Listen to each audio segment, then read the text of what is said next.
lies. It was just bullshit. What's the difference? It wasn't lies. It was just bullshit. The proper way to say it. No lies, just bullshit. The proper way to say it. No lies, just bullshit. The proper way to say it. No lies, just bullshit. The proper way to say it. No lies, just bullshit. Who said liar? I said bullshit artist.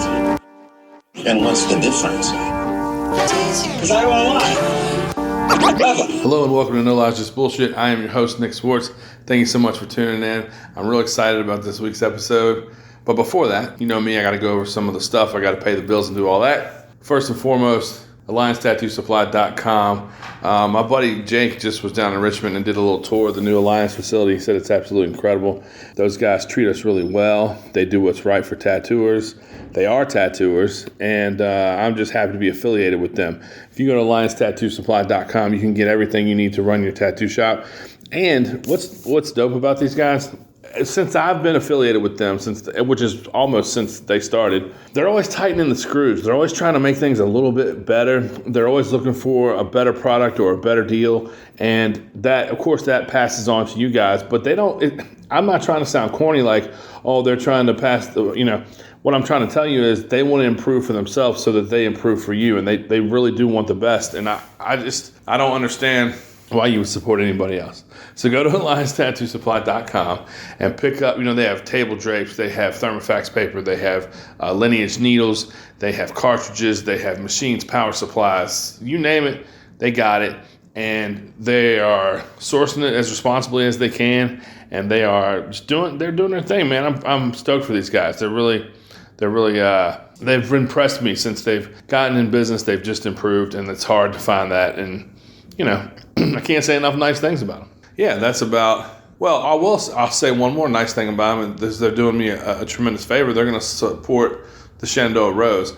And if you're not aware, you haven't heard, the Shenandoah Rose is going to be a tattoo celebration that we're going to have here at Alley Cat Tattoo, August 7th, 8th, and 9th, to celebrate 25 years of Alley Cat. And I'm super excited about it. I'm super proud of it. If you haven't, so there's a Shenandoah Rose Instagram page now too. It's the Shenandoah Rose, and I'm trying to get the numbers up a little bit. If all you folks went over to Instagram and followed that page, I would be grateful. I've been slowly sharing some images that Andrew's been working on. I've been sharing the tattooers that are going to be there. But last week I put up the completed, fully color poster that Andrew Connor did. And Andrew, if you know the No Lies brand, the Alley Cat brand, this is like a brother to me. Andrew and I met when I was about 15 years old. He was already tattooing. He started tattooing these guys I went to high school with, and I would just ride over to Ancient Art in Roanoke with them while he would tattoo them. And we became friends a couple years later. He worked on my first tattoo, and we moved to Harrisonburg together. But this man is endlessly raising the bar. And if you go check out this poster he did for Shenandoah Rose, it's next level. The tattoos on the girl. When I decided to call it the Shenandoah Rose, when I decided to come up with the sort of the girl and the tattoo and stuff, I knew Andrew was going to be the one. But when you get a painting of a girl from Andrew, there's certain things he delivers on, and he just nails it, and it's cool as shit. And he's got a cat sitting on her lap. That's my cat Mavis from out in the crib there, out in the Shenandoah Valley. And man, I'm just excited. He just nailed the poster. It looks incredible. I will be getting postcards made, sending them out. We're gonna have a limited number of full color posters printed, and they'll be for sale for at the event. Andrew will sign them for you or whatever. But man, I'm just excited. He really poured his heart into it, and I just can't thank him enough. Porter's working on a 25th anniversary shirt to have there for the shop, or for the at the convention for the 25th anniversary, and man, we're just excited. Some of our favorite tattooers in the world are coming, man, and I've been announcing them each week. I've had people asking. I've gotten yesterday I got a DM about this, probably about the 6th or 7th DM. In addition to text, Wrath will be at the show. Wrath will be here. He'll be tattooing. He'll be selling his wares. He'll be doing his thing. And man, stoked to call him my friend. We've known each other for a couple years, but we've gotten tighter over the past year, and he's been spending more time in Virginia, and it means the world to the tattoo community in Virginia, me included. He's a good guy. He's been really generous with me, with time, with stories, with artwork. He's just a solid guy. He's going to be at the Shenandoah Rose tattooing. I'm going to have this room in the back. I'm going to call it the Asylum. Going to have it's a couple maniacs back here tattooing. He's going to be one of them. So that's this week's announcement. Wrath will be at the Shenandoah Rose. All right, so if you're not aware, a couple weeks ago, Avery produces the YouTube show. And also, if you haven't done so, go over to the No Lies Just BS YouTube page and subscribe. Check out some of the videos. I got some storytelling videos. You know, some of them are starting to blow up. I'm getting like millions of views on social media. Not that big on YouTube yet, but whatever. I don't really give a fuck. But man, these suckers are coming out of the woodwork talking shit like all my stories are bullshit, like they're all lies. They're not lies. They're just bullshit, and they're fun, and they're all, you know, it's all stuff from the last fucking 30 years of me in this business, and a lot growing up, some before the business, a lot of wild stories. But anyway, it's just funny how the haters hate. I expect it, and I kind of like it. So anyway, where was I? Yeah, so a couple weeks back, Avery and I hit Virginia Beach. We did some video content, and we just released a video with me and Mike Hill, chef over at Love Song in Virginia Beach, right at the end of Alaskan Road. Mike is a hell of a guy, and he, you know, treated us to a great meal and was just more than kind. And we talked about restaurant culture down there and hung out. And man, it was great. So if you can go to the No Lies Just BS page on YouTube, you can check out the whole video. There's some shorts floating around as well.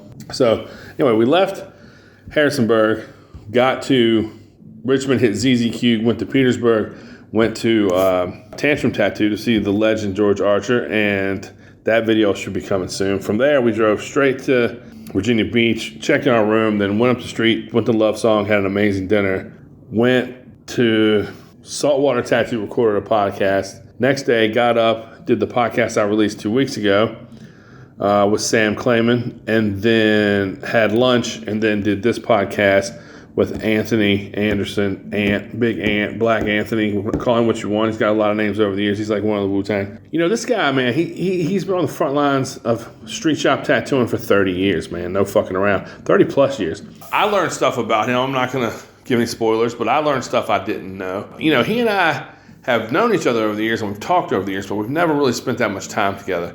And it was a great conversation. You know, Anthony has the true fuck you spirit of tattooing, and I don't mean fuck tattooing, and I don't mean fuck you. It's more of a like, fuck you if you don't like it. He does what he wants to do. He lives his life that way, and I've always appreciated that aesthetic. And you know, tattooing, while I love and appreciate the popularity of it, I wasn't drawn to this business because I wanted to make money.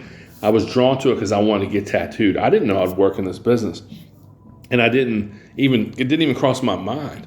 What I knew I wanted to do was get heavily tattooed so I could feel like a bad motherfucker. I could look like a bad motherfucker. And you know, Anthony embodies that spirit. He really does. And we talk about specific tattoos, and I don't know, it's just fun, man. It's just a time where the fuck you was just as important as the tattoo, and I love that spirit. It doesn't mean every tattoo should be that way, but the fact that exists within this thing of ours is, you know, it ups the danger factor and the fucking mystery of why, you know what I mean? And fuck, you don't got to answer to none of that, and I love it. And Anthony has it, and we had some fun times. We had some laughs, and we talked some shit. This is episode 396, I believe. Big Ant, Anthony Anderson, No Lies Just Bullshit. On a Greyhound bus, Lord, I'm traveling this morning. I'm going to Shreveport and down to New Orleans. Been traveling these highways, been doing things my way. been making me lonesome. Ornery and mean. Now her hair was jet black. Let's roll. And then, you know, if you gotta, it's so casual that if you have to take a piss or if you want to smoke or anything like that, just do it. You know what I'm saying? Oh, if you want to smoke a joint, I can come. So what year and where were you born? I was born January 2nd, 1972 in Norfolk. In Norfolk, Virginia. okay. So you're a local fella. Yeah. Yeah. Man, Norfolk's the first time in my life. I was driving through Norfolk when I was about 19, and I seen a dude grilling in his front yard with a pistol in his waistline. That's a broad daylight on a fucking, like a Saturday. Yeah. It's the first time I'd ever seen. Was it like downtown area? Like Yeah, it was like colonial adjacent to downtown, like some colonial place. neighborhoods in the cut that were just like walking distance to. Yeah, is it the rough shit? Yeah. Down there, pretty wild. I used to see a lot of shows at the Norva, and I only had problems one time. I was at a Wu-Tang show, and this guy, my friend was kind of drunk, and he bumped into a fella, and the dude just started going the fuck crazy. And my buddy was like, "That's 3,000 people in here, dog. The fuck? I bumped into you. Get over it." And he just got even more upset and started going crazy. But anyway, that's about extent of my Norfolk knowledge. Norfolk's cool. Back then, you know, I was just a regular kid, but when I was like a teenager, you know, Norfolk had like a really cool like punk scene. Huh? And so I used to go see a bunch of bands. I mean, the whole 757, you know, had a really cool punk and alternative music scene. Yeah. Gosh, I can't remember the name of the place, but there was a clothing store on Pacific that would sell like trash vaudeville pants and studded belts and cool leather jackets, and they had creepers. Okay. And when I was in high school, that was the jam. You know, I was like wearing Doc Martens and creepers, and I thought I was a little, you know, black punk rocker. Well, that's what I was gonna say. Like, how common was that for black guys in that era? Nah. How did you end up in that scene? You know, I went to private school, and I didn't like the normal kid. You know what I'm saying? Sure. Like the normal kids, and I was like always wanting to rebel. So I met some kids that were into like, you know, skateboarders really that were into, you know, hardcore music and punk music, and then that just led me to meeting punk rock kids. Sure. And you know, if for people in this business that are like 40 to 60 or even 65, skateboarding punk rock is usually the common denominator. Yeah. It's like we're after the biker era. Yeah. And we're sort of like everyone was into that shit. Yeah. Yeah, so that makes sense. Private school, huh? How'd your parents feel about punk rock and creepers and shit? My mom. So punk rock led me to like ska. Yeah. In the kind of full circle, because my pops is Jamaican. He's deceased, but so when he heard me listening to ska, and then I got into that whole rude boy skinhead thing.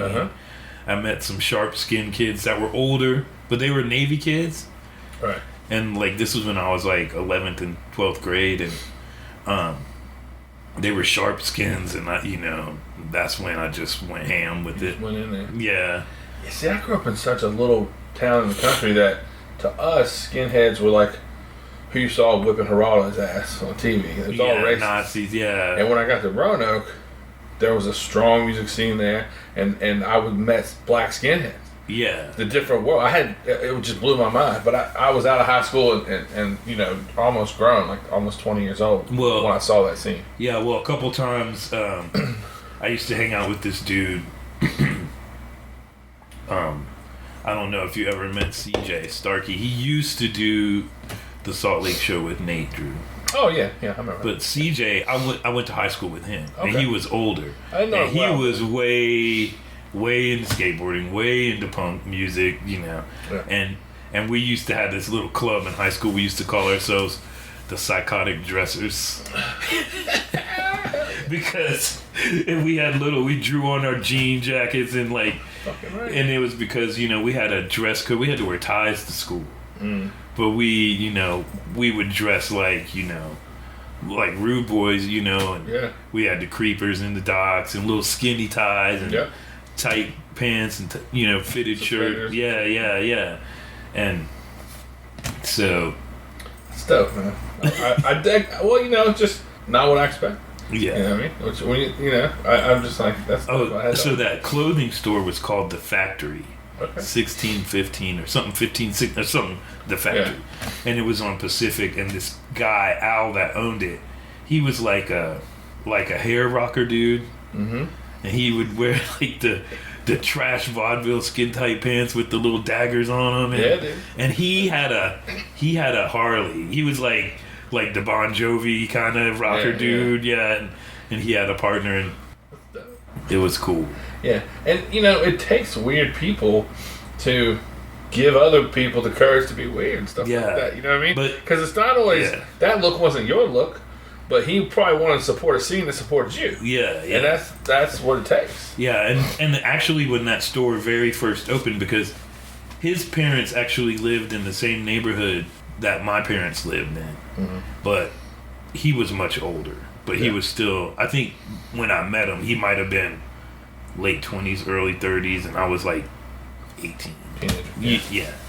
So obviously, But that store was in Norfolk, actually. The very first, incantation of it was in Norfolk on Lafayette. And that was like right down the street from my dad's office, his first office. So I was like always going up in there.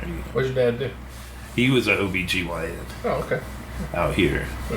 Man, that's crazy. How did he feel about you? Well, I guess the reason I'm always interested in people's families, and I'm always curious of like how well you were received, because I grew up country around Christians, and you just didn't. Anything you did was like, oh, you're going to hell. Yeah, I mean, so my father wasn't really like that. He was, pretty worldly guy. He'd been all over. Yeah. And then, my father's mixed. So he just had a lot of family in the UK and like, you know what I'm saying? Yeah. And he just was a lot more open-minded about things. Sure. But he would always just be like, pull your goddamn pants up. That was like... That was his big thing. Yeah, pull your damn pants up. That was his only issue with me. He really didn't care a lot. Yeah. So clearly, like, music and skateboarding was that a gateway to tattoos? Yes. And were you first getting tattooed in this area? No. All right, lay it on. I got my very first tattoo by who ended up being my mentor, Jason Hobby. Legend. Roanoke. So I came from Clifton Forge to Roanoke. And he's a Roanoke guy. Yeah. I didn't know that you got in under Jason, man. That's fucking. So he was at Way Cool, Yeah, dog. and that's where I got my first tattoo. Oh, shit. And he was just cool as shit, Good dude, man. To this day, good. Yeah, and I just thought he was funny because he still has that twang on him. Oh, yeah. He was little and squirrely. Really, But he's enough older than me that he had a fucking neck tattoo, Yeah, And I was just like, this motherfucker, he don't give a fuck, bro. yeah, and I was tripping like how he had all that shit. Remember the one that goes down his finger? I was always stared at that thing ever since I knew him. And he had it at such a young age, and I was like, this Yeah, motherfucker's because we're very close in age, yeah.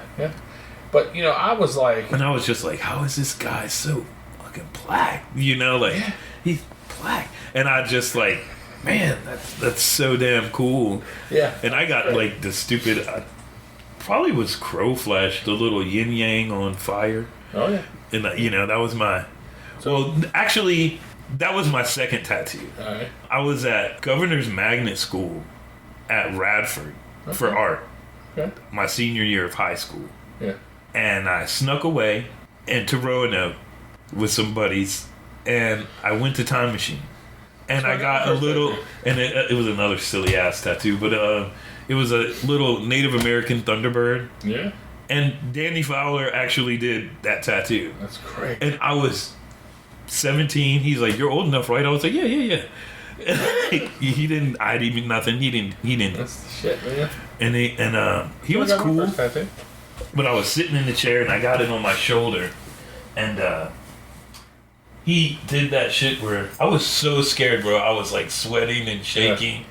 And he did that shit where he had the machine running and it was running by. He was behind me, and he had the machine running by my ear. And then he just poked me real hard in my shoulder, and I jumped and screamed and jumped about the chair, and oh my god! And he was like, "Don't do that shit when I start tattooing you for real." Yeah, That's great, man. and then very very soon after, I turned 18, and I think I was up in Richmond looking at because I was looking at schools, and I was looking at VCU, and I was like, I'm gonna go get a tattoo. Yeah. And I saw Way Cool, I was driving down Broad, and I was like, I'm gonna check that place out. And I got it from Hobby. So that was actually my second tattoo.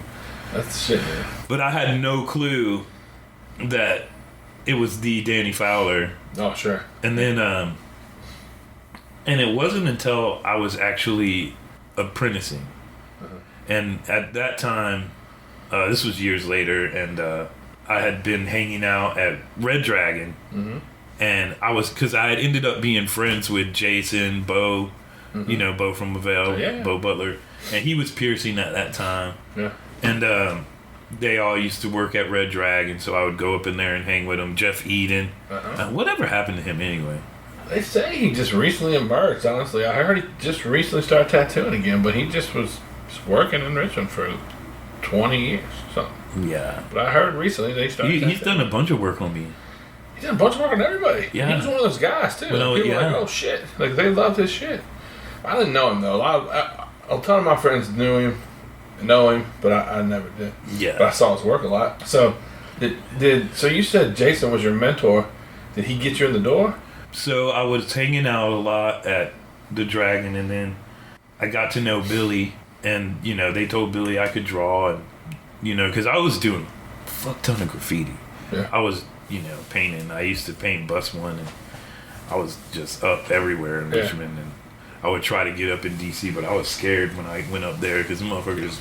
Well, it started getting so serious. The territory. Yeah. Well, the territory is one thing where you got to deal with motherfuckers cutting you. And then the fucking the punishments for that shit, the fucking charges they start handing out. Wild, and that's where I saw actual. When I was in Richmond, and I started going up to DC a little bit, and that's when I started hanging out with other black skinheads. Oh yeah. Yeah. Different world up there. Yeah, whole different world. Like DMS was up there, and Boot Boys was up there. And going to see punk shows and stuff up in DC was like a lot more intense. Yeah, I came to seeing shows and stuff much later, like 96, 97, and so it was everybody telling me what it was like. 10 years prior, you know what I'm saying? And this was probably 92, 93. Yeah. What was so we can bounce around a little bit, but how long did you work for Billy? I'd say about 5-6 years. What was your relationship like? Were you friendly with him, or just you worked for him? He's a polarizing guy, and I'm not getting at anything. It's just no. Okay, so Billy was a very hard person. Yeah. And he, I guess he grew up hard, but there's that other side of Billy, like the recovery side of Billy, where he would, help so many people get clean and stay clean. Yeah. And he would sponsor all these people. I didn't realize that. And he would go speak for NA and all this stuff. So he had a really nurturing side to him, but you had to get on his good side before he would ever show that to you. But it didn't take but 5 seconds to make him mad enough to want to fuck you up. The reason I asked is because he understood talent, and so you're telling him people were telling him that you could draw, and he had relationships with Chris O'Donnell and Timothy Hoyer, and they never even worked for him, but he had relationships with them because he understood how important they were, how good they were at such a young age. And one of the funniest things I've ever heard in my life is Chris O'Donnell talking about him and Timothy and Billy driving to Atlanta together. I just can't imagine those three in a fucking car together. Just fucking makes me want to laugh so hard. But he said that Billy didn't treat them the way he treated some other people because he could see that they were gifted beyond being able to recreate Flash. He didn't say it like that. He wasn't tooting his own horn, but he was like, Billy knew we had something to offer. And I know what he meant was Billy knew we were exceptional. Yeah. You know what I'm saying? Yeah, I just always found that interesting. That's why I asked your dynamic with him because... Yeah, like he was in front of people. I feel like he would try to save face and be Billy, you know. Yeah, mean hard. But if it was just me and Billy, he was very supportive. Yeah. Like, I was so... Like, before he passed, he came out to Salt Lake. Oh, yeah. And he came over to, you know, Nate. Nate and I owned a bar at that time together. Oh, shit. And the Jackalope Lounge is still in Salt Lake. It's still a popular place, yeah. And he was just like, man, I'm so damn proud of you, man. Like, and I was just like, really? He was like, yeah, man, I can't believe you know, you're out here with Nate. Y'all are making moves, blah, blah, blah. He's like, man, I'm so proud of you. And, yeah, I was stoked. I was glad to have that time because I don't even think it was a month. Yeah. Because it was maybe like 3 or 4 months because we had gone to Richmond and then it was the day after Richmond. Okay. Where they found him in the hotel room. Yeah. Passed away. Yeah, I never worked in Richmond, so other than selling jewelry and stuff, so I had I sold him jewelry, and he was a hard ass, but I only once or twice, and then he just handed it over to Jessica. You know, like the first time I ever encountered him, I was on the elevator at the Richmond convention, and I wasn't even in the business yet. I was just 18, 19, and we're in the elevator, and this young kid comes running in with a stencil in his hand, and he like turns around and like fucking gets up against the wall, and the doors start closing, and then a cane just comes up in between the doors, and it opens back up. And Billy walks in, he fucking sticks this kid, he goes, "Keep your dick skinners off my copier, boy." And I was just, me and my first wife were just like, "What the fuck?" "Keep your dick skinners off my copier." And it's because the kid was making a stencil going upstairs and tattooing out the room, yeah. And Billy didn't like that shit.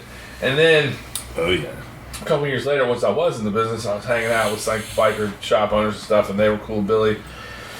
And then you go to the party on the 8th floor, and you know the fucking, you know how like they divide the room with those like crinkle things. Yeah, that shit would come open, and he'd come out on a scooter with 2 skanks just laying all over shit. And he'd drive this little scooter over to the pile of money, throw over a little bit of money, and he'd like, "Pay up, boys," you know. And then shit would get crazy. Yeah, so I got in an apprenticeship when Jason and all them cats were at Red Dragon. Yeah. On Broad Street. And so it was like the first couple of days that I was in there, and they were like, "Well, you think you know Billy, but you don't know Billy. Don't ever be late. Don't ever do this. Don't ever do that." Because he would sit in the parking lot of the pharmacy across the street with binoculars. I've heard this before. He would also like wait to see if y'all shut down early and shit. Yeah, and he would be in that parking lot and see who got there first and look at his watch and see what time it was, and like then he'd wait until everybody was there, then he'd come through the back door. He'd pull around and come through the back door and just start screaming, like, and we'd be like, "No, you weren't. You got in this motherfucker 10 minutes late." Like he'd be all up in your face. And so one day I was late as shit, and I was like, "Oh God," and I didn't think he was gonna be there, and I was like, "So at least he's not gonna be there," but I was like, "Damn." And I was walking into the back door, and he had been down the alley like a couple buildings down waiting to see me pull in. Yeah. And he was so mad. He had this van, and his conversion van, and he hauled ass down the alley, and I thought he was trying to run me over. And I jumped up. It was like 3 steps up in the platform for the stoop, the back stoop. Uh-huh. And I jumped up to the top of the stoop, and bam, he hits like the second step, you know. I was scared to piss out of me. And he backed up, and the bumper was fucked up on the van. Like, he hit that bitch hard. And I was just like, "What the fuck, dude? Are you trying to kill me?" And he was like, "Didn't I tell you not to come in this motherfucker late?" And he hops out the van, and he's like, and I had just got my first handgun, and it was dirty as shit. Yeah. It was a big 45, and you know, I had it, and I didn't tuck it in my pants. I just had it wrapped in a shirt, and I was holding it. Yeah. And he was bumping me in the chest, bumping me. He's like, I'll fuck you up. And I was because he had been riding me so hard that week. Yeah. And I was so mad, and I just snatched the t-shirt off the fucking gun, and I was like, you're not gonna do shit to me! And I'm sitting there shaking, and he's shaking, and he was like, you don't know what you're gonna do with that. And I was like, yes, I do know what I'm gonna do. And then he got back in the van, he was like, fuck you. That's crazy. You're fired, fuck you, get the fuck out of the He shop. fired you? Well, and then he called the shop like 10 minutes later, because I ran in the shop, I was getting my little wax setups that I had. I didn't have but 3 machines, and they were Spaldings that I had rebuilt. Fuck. Off watching that Time Machine video where he put some machine together, and Billy was like, part of my print, he was like, watch this video and make these motherfuckers work. And those will be your machine. Yeah. And I was just fucking pissed. And then he called the shop like 10-15 minutes later, and he was like, come out back, I want to talk to you. And then I went out back. He was like, let's go get some lunch. Did you take the pistol out when you went back out? No. Well, on the one hand, you think, okay, you pull a pistol, he's definitely going to fire you. But if you hadn't jumped out of the way, you might have got fucked up. You might have one leg. Yeah, and he knew. It's just like, yeah, exactly. He knew. Yeah. He fucking threatened your but he shit. was like, let's go to lunch. And we just went to lunch. And by the end of lunch, we were laughing. That shit's fucking great, bro. I had a feeling you had a Billy story. I got a bunch of them. Well, keep going, dog. But yeah, that man was wild. But and I asked him, because he always told me that he did this interview, and it was like, do you remember that So Tattooed? Sounds familiar. They used to. Is it like a zine? Or? It was a video zine. Okay. Yeah. Called So Tattooed. Yeah, sounds whack. Yeah, but they interviewed Billy, and it was the last interview that he did. Oh shit. They did it at the Richmond show, the one that he passed away at, and they asked him who, and you can. I'm not trying to toot my own horn to be crazy, but you can ask Nate, because Nate was the one who showed me the interview. I didn't even know it was out there. Yeah. And they had asked Billy, they were like, you have brought into the industry so many people, because he has. Yeah. Oh yeah. Billy brought some badass and lots of people who went on to do amazing great tattoos. yeah. And they were like, but out of everyone that you brought into the business, who's your favorite? And that motherfucker said my name. That's cool. And I was watching the thing, and me and Nate were both crying, like I couldn't believe that. Yeah. Yeah, he was responsible for a lot of stuff. And he just said, at the time there wasn't a lot of people of color doing this at all. He said he only knew Jackie, and there was some guy in New Jersey, I can't remember the guy's name, but he's like, Anthony could draw, and I thought he would, he's like, I kind of brought him in because I knew it would piss a lot of assholes off, because they wouldn't want a black dude down here tattooing, but I love that. But he's like, man, he's just a cool guy, and I'm so glad that I turned him on to him. That's cool, because a lot of times, as life goes on, and I'm sure you're like me in that I don't feel in my mind that I'm my age that I am. Mm-hmm. I feel like I'm 24 years old. Just past figuring it out, you know what I mean? But we're grown men, and we're older now, and sometimes you wonder the impression you made on people, particularly people that helped you or that you spent a lot of time with, and you don't have to wonder about that. That's cool that you have that. I'm honored to have known that man, and I'm even stoked that he screamed on me so many times that he did. I mean, it made my coming into the business well worth it. I don't remember what year it was, but at one time, it was early 2000s, but I don't know what year, so I don't know if you were there then. But there was a kid there airbrushing stuff. The black guy? Yeah. Me. Was it? Dallas took me up there. You were doing like Biggie and Pac and all that shit. Was that you? No, it was a black dude? I think so. Or was it Shorty? Yeah. Okay. Yeah. That was Shorty. Yeah. The white kid. Yeah. Because I used to, when I was an apprentice, I was airbrushing at the Richmond show. So that was before you were working there? Well, that was while I was an apprentice. At Red Dragon. Uh-huh. He would make me airbrush before I could hold the machine. I was airbrushing at the convention, airbrushing T-shirts. But I remember Shorty, he was like wearing a tam or something like that. Was he kind of? Yeah, but he was a white dude. Yeah, but he was a hippie dude. It's been a long time. He had long hair, but he would wear tams and. That's where Dallas took me in the back door of Red Dragon, and then just leaning against the wall, all sides were all these fucking airbrushed, you know, Biggie, Pac, and fucking. Yeah, that was Malcolm Shorty. X. That was Shorty. Yeah. Yeah. I just remember that era. I don't know what year do you think that was. 03? 04? It doesn't matter. I just curious. I never spent a whole lot of time. 03, 04. It was right. It was right after I had left Richmond. So you met Jason. He got you on there. Yeah. And then you kind of learned under Him and Jeff. They asked Billy. Before we move on too long, Bo was on here and he said, I was like, you got any Billy Easton stories? And he goes, yeah, I got a bunch. He said, but the funniest thing that Billy ever said to me was, he goes, I asked him if when he was in prison, if he ever had sex with a man. His answer was, well, I never think I was getting out. He said he didn't say yes or no. He just said, oh, I didn't think I was getting out. Oh my god. Yeah, ask Bo about it. I have to now. Oh It my fucking god. cracked me up. And of course, Bo, lost it. Bo's done a couple of these and they're all fucking ridiculous. That was crazy. But yeah, Billy, definitely somebody that I'm grateful to have been around a little bit that I was. Because he's just a fucking wild card, man. Just a shit talking motherfucker. Yeah, he would always take me to Texas, and like, I'm pretty sure it was Texas. And then I had always seen Paul Booth. Yeah. And then, this is one of the coolest things about my apprenticeship. Because Jason was my mentor, but Billy would come in, I need you to do something. I need you to do this. Yeah. And so Billy would bring, like, him and Lyle Tuttle would walk in. Yeah. And he'd be like... So connected. Yeah, and he'd be like, whatever Lyle Tuttle needs, you need to get it for him. You need to hang out with him all day. Whatever he needs, you need to do it. And so Lyle would be working?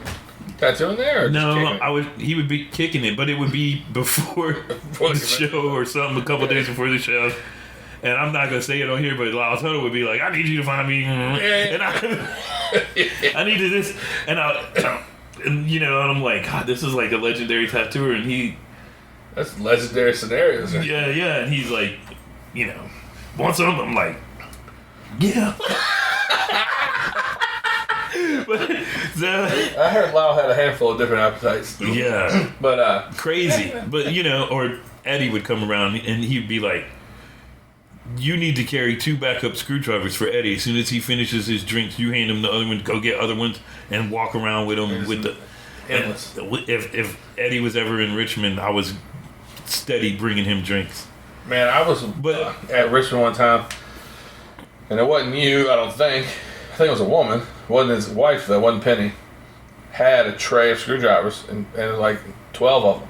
They're all on a little brown restaurant trays. And she walked behind him, and he just, I wasn't even 21. He goes, give this guy a drink. But it put me on a first name basis with these legends. And they'd be around, I'd be around them and I, wouldn't think anything of it. And they'd be like, hey, Anthony, how you doing? Eddie, always, hey, Anthony, hey.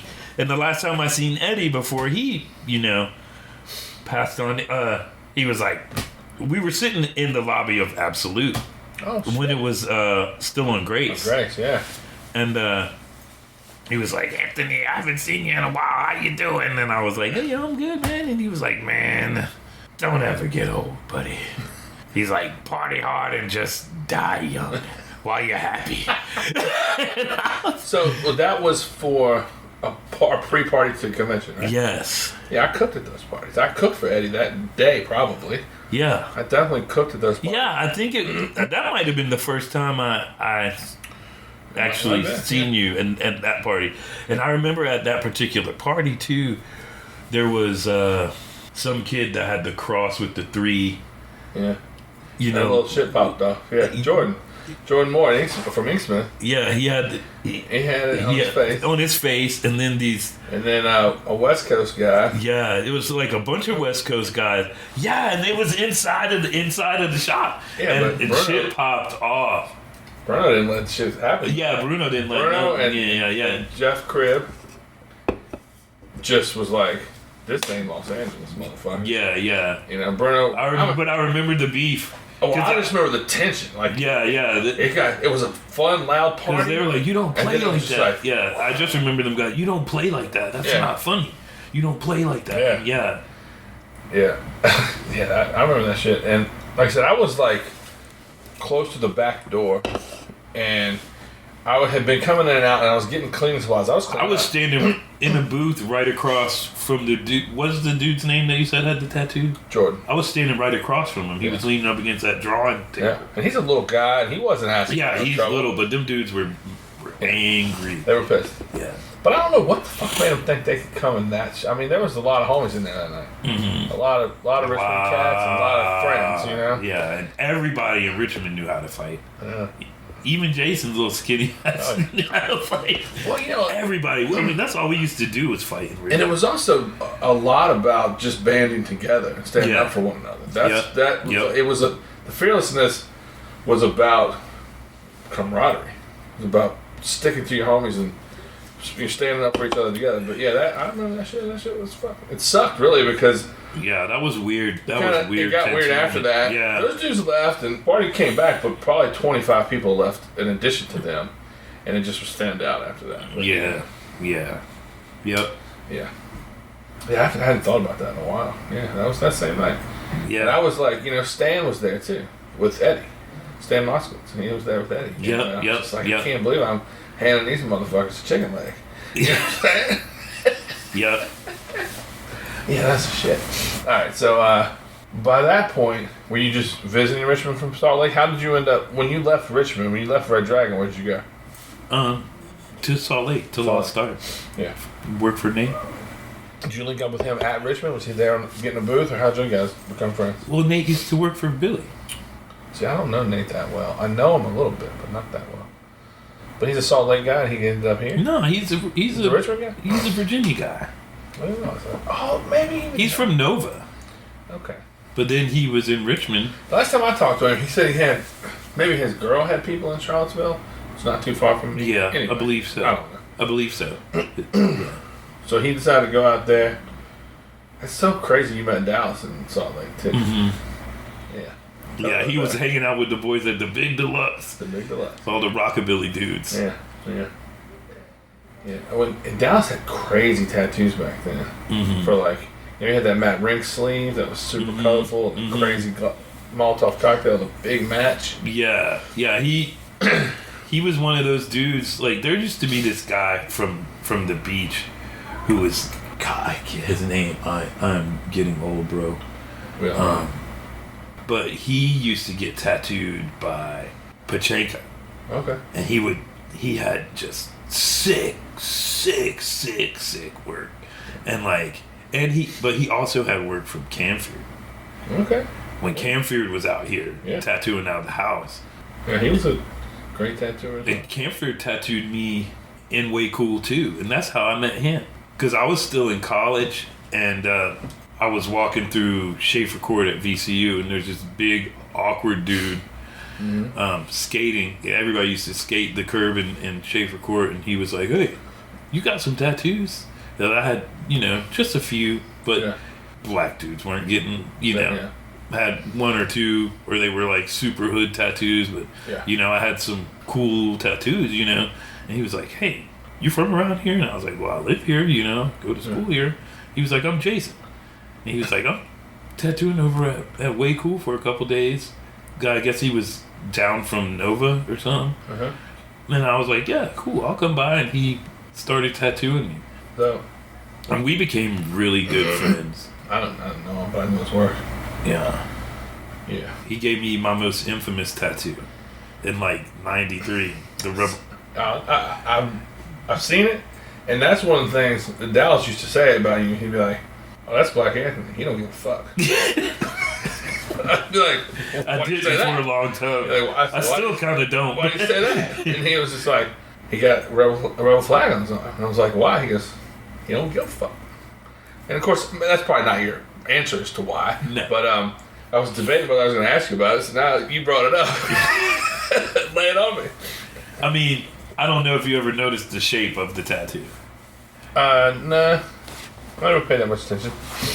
It's a rebel. It's Africa. It's the continent of Africa. I had a feeling that was what it was. Yeah, with the rebel flag fill. Yeah. And because I'm definitely, Yeah.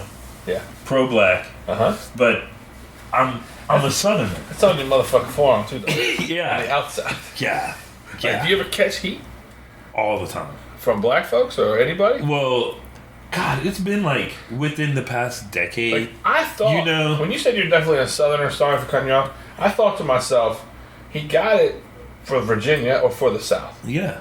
And that, I thought to myself, it's as simple as that.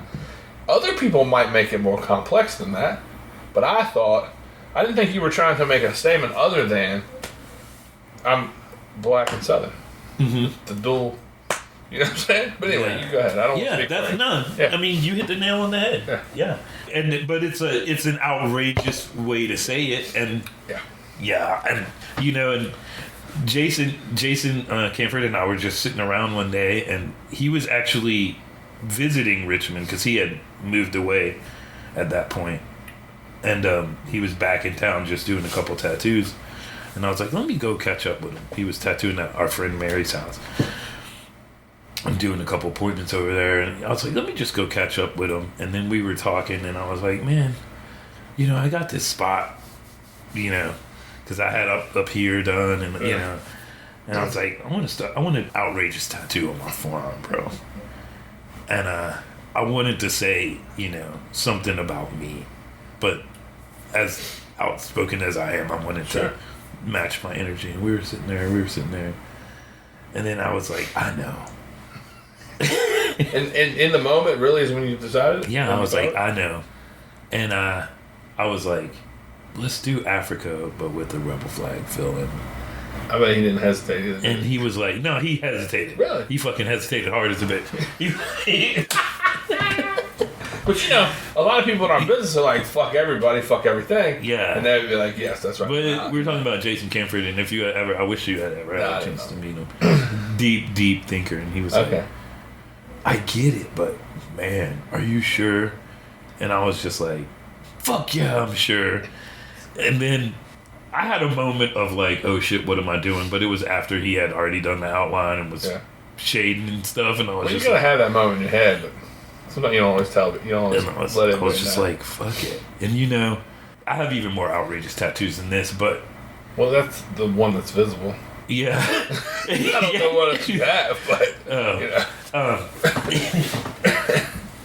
okay, all right. Look at you. But I mean, that one, you live in Virginia Beach in July, and you're standing in line somewhere, and anybody ever say, what the fuck is that, bro? I get looks. But nobody has ever bucked up? A couple of brothers have bucked up before. Yeah? A couple females have bucked up, but you don't understand. You're not me. And you probably don't feel the need to explain. No. Yeah. You're already in a place where you're already coming at me from a place where you're being a lot more ignorant than it needs to be, and you're being a lot more deep. You're thinking a lot more deeper into it than you need to be. So. But looks are different than someone challenging. You know what I mean? Like, yo, man. Yeah, people have spoken. Yeah, people have spoken, especially when that whole take the monuments down. Yeah. You know what I'm saying? Yeah. And when that whole thing started, that's when I started getting like a lot more looks. I mean, and I got this tattoo in fucking mid '90s, bro, and no one ever said anything until 2012. No, until no one ever really said shit about it until 2016, 2017. Yeah. And then, but that was in the peak of that, take all these monuments down, fuck all this shit. But none of that's your responsibility. Mm-hmm. Okay. I don't know. Even if I don't agree with something, I'm not in the business of questioning other folks on what the fuck they're doing. You know what I'm saying? And I also don't think it defines you. I don't think any of these fucking tattoos define me. Yeah. They're just tattoos, man. Yeah. And that's kind of the whole point, especially with the ones on my stomach. You know, it's kind of the whole point. You know, and it's funny going to the beach, but you know, I've had like medical issues and stuff for a while, so I hadn't been out, you know, shirtless, shirts off or anything in a long time. No, I didn't know you had anything going on. Oh, I was on dialysis forever, man. Really? Uh huh. I just had my second transplant. Oh shit! I had kidney cancer. Damn, how long has that been going on? I mean, you gotta admit, our circles are around each other, but you and I haven't spent a lot. But I'm real quiet about that. I still show up, you know. Sure. But every time you see me at a convention, you know how hard it was for me to get there. It was like I had to ship all my supplies to wherever I was going, especially if it was out of town. Mm-hmm. I had to make sure I had enough gear to use all my dialysis supplies. I had to fly with my dialysis machine, which is compact enough that I can. Sure. And they would allow me to take it on board. Yeah, and they would stow it, you know. But it took a lot of prep for me to go do the Salt Lake show. And I bet. Man, the last time that you and I hung out was with Jazz in Richmond. I don't know how many years ago it's been, but we were just at the bar. Mm-hmm. You know what I'm talking about? Yeah. It's been a few years. Yeah. At least 5 or 6. So tell me more about your time in Salt Lake. It was crazy. I mean, it's being black in Salt Lake and then being a tattooer was just a unicorn. Yeah. Like the most unique thing going is a black tattooer in Salt Lake. It was wild. It was wild. Yeah, I guess I don't think about because I don't have to. Obviously, you do, but there's just no black people there. Huh? Yeah, and then when you did meet black folks, it's not like okay, say I'm in Norfolk or even Virginia Beach, like walking around and I see another brother and might do the head nod, might even be, what the fuck are you looking at? Standoffish. Yeah. Kind of look up and down, head nod, or kind of facial expression like, what the fuck are you looking at, and keep it moving.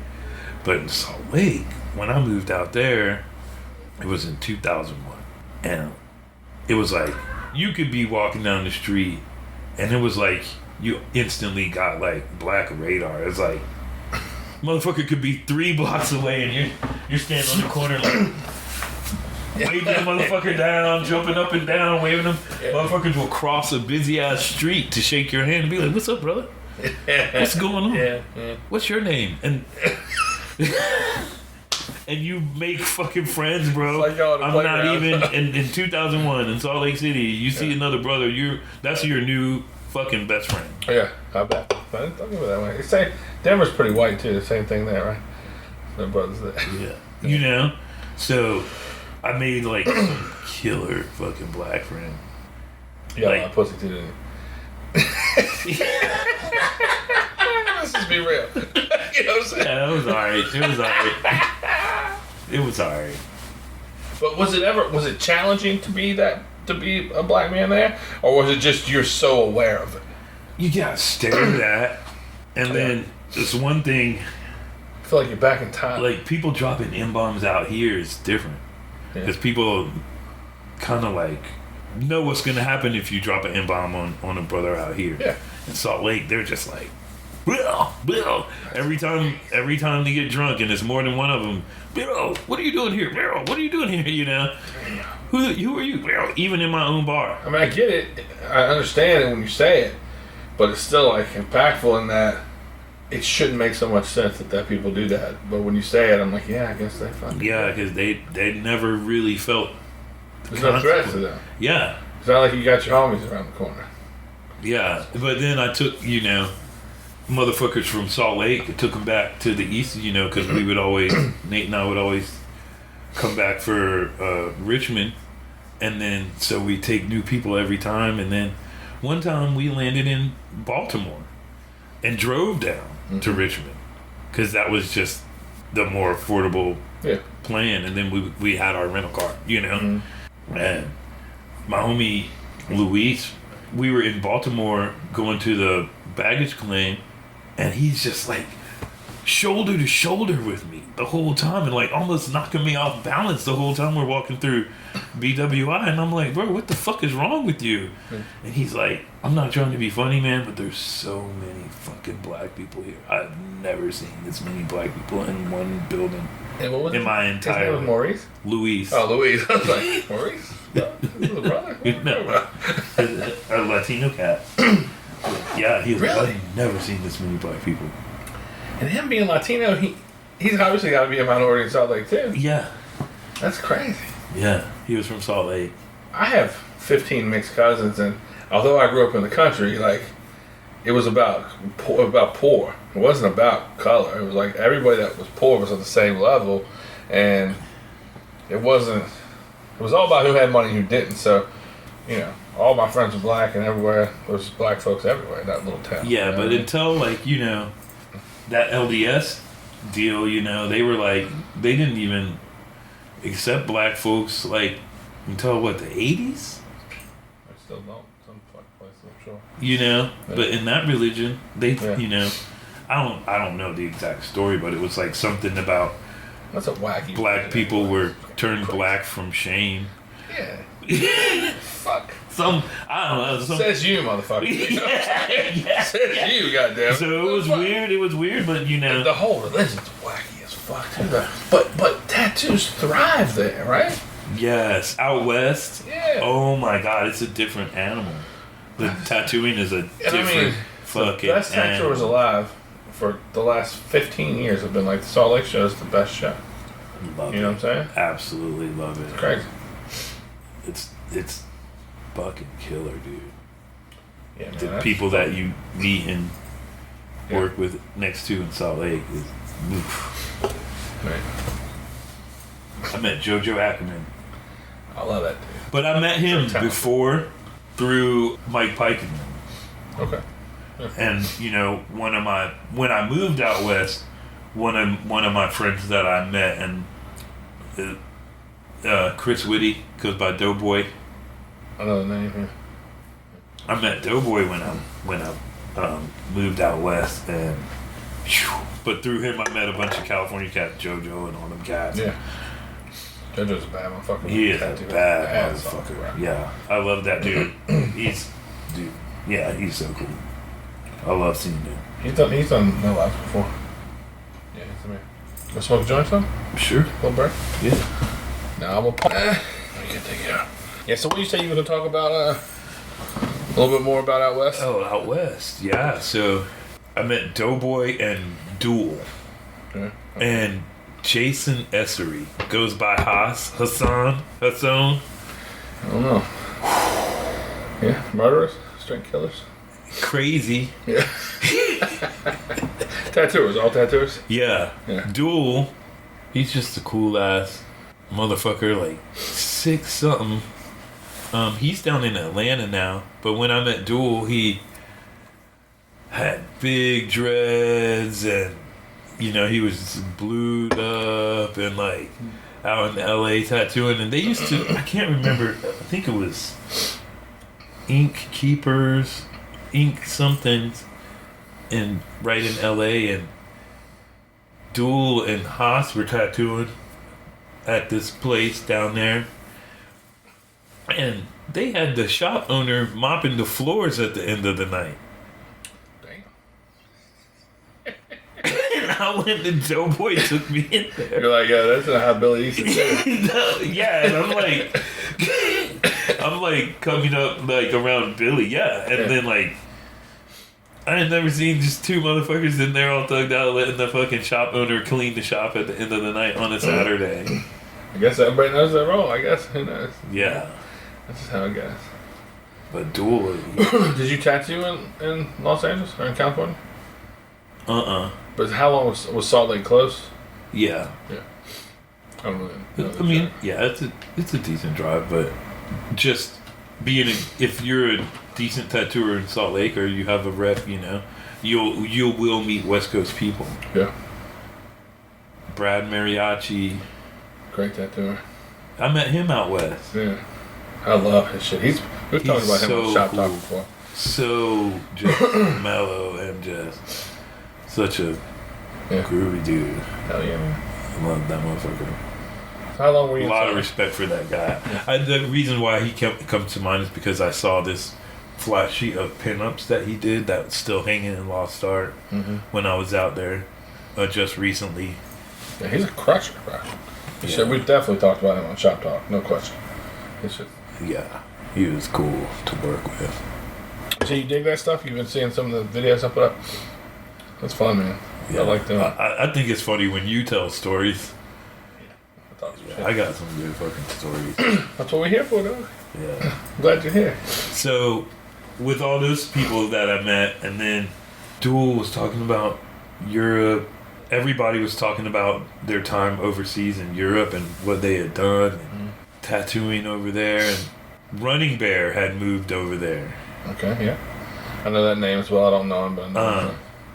Legendary guy. Yeah, he's cool as fuck, though. Yeah. And he was in Eindhoven at in Holland at Greg Ory's shop. Okay. Yeah, another legendary guy. And I met Greg Ory and Running Bear in Europe, in Eindhoven. That was the first time I met Running Bear, but every time I see that guy, we still... You over there working conventions or something? What did you do? Yeah, we were over there working conventions. And then we had, we were over there just working conventions, and we were over there for about 3 weeks, and 9/11 happened. We were in Amsterdam. Damn. That was the first time I ever went to Europe. Was it hard to get back?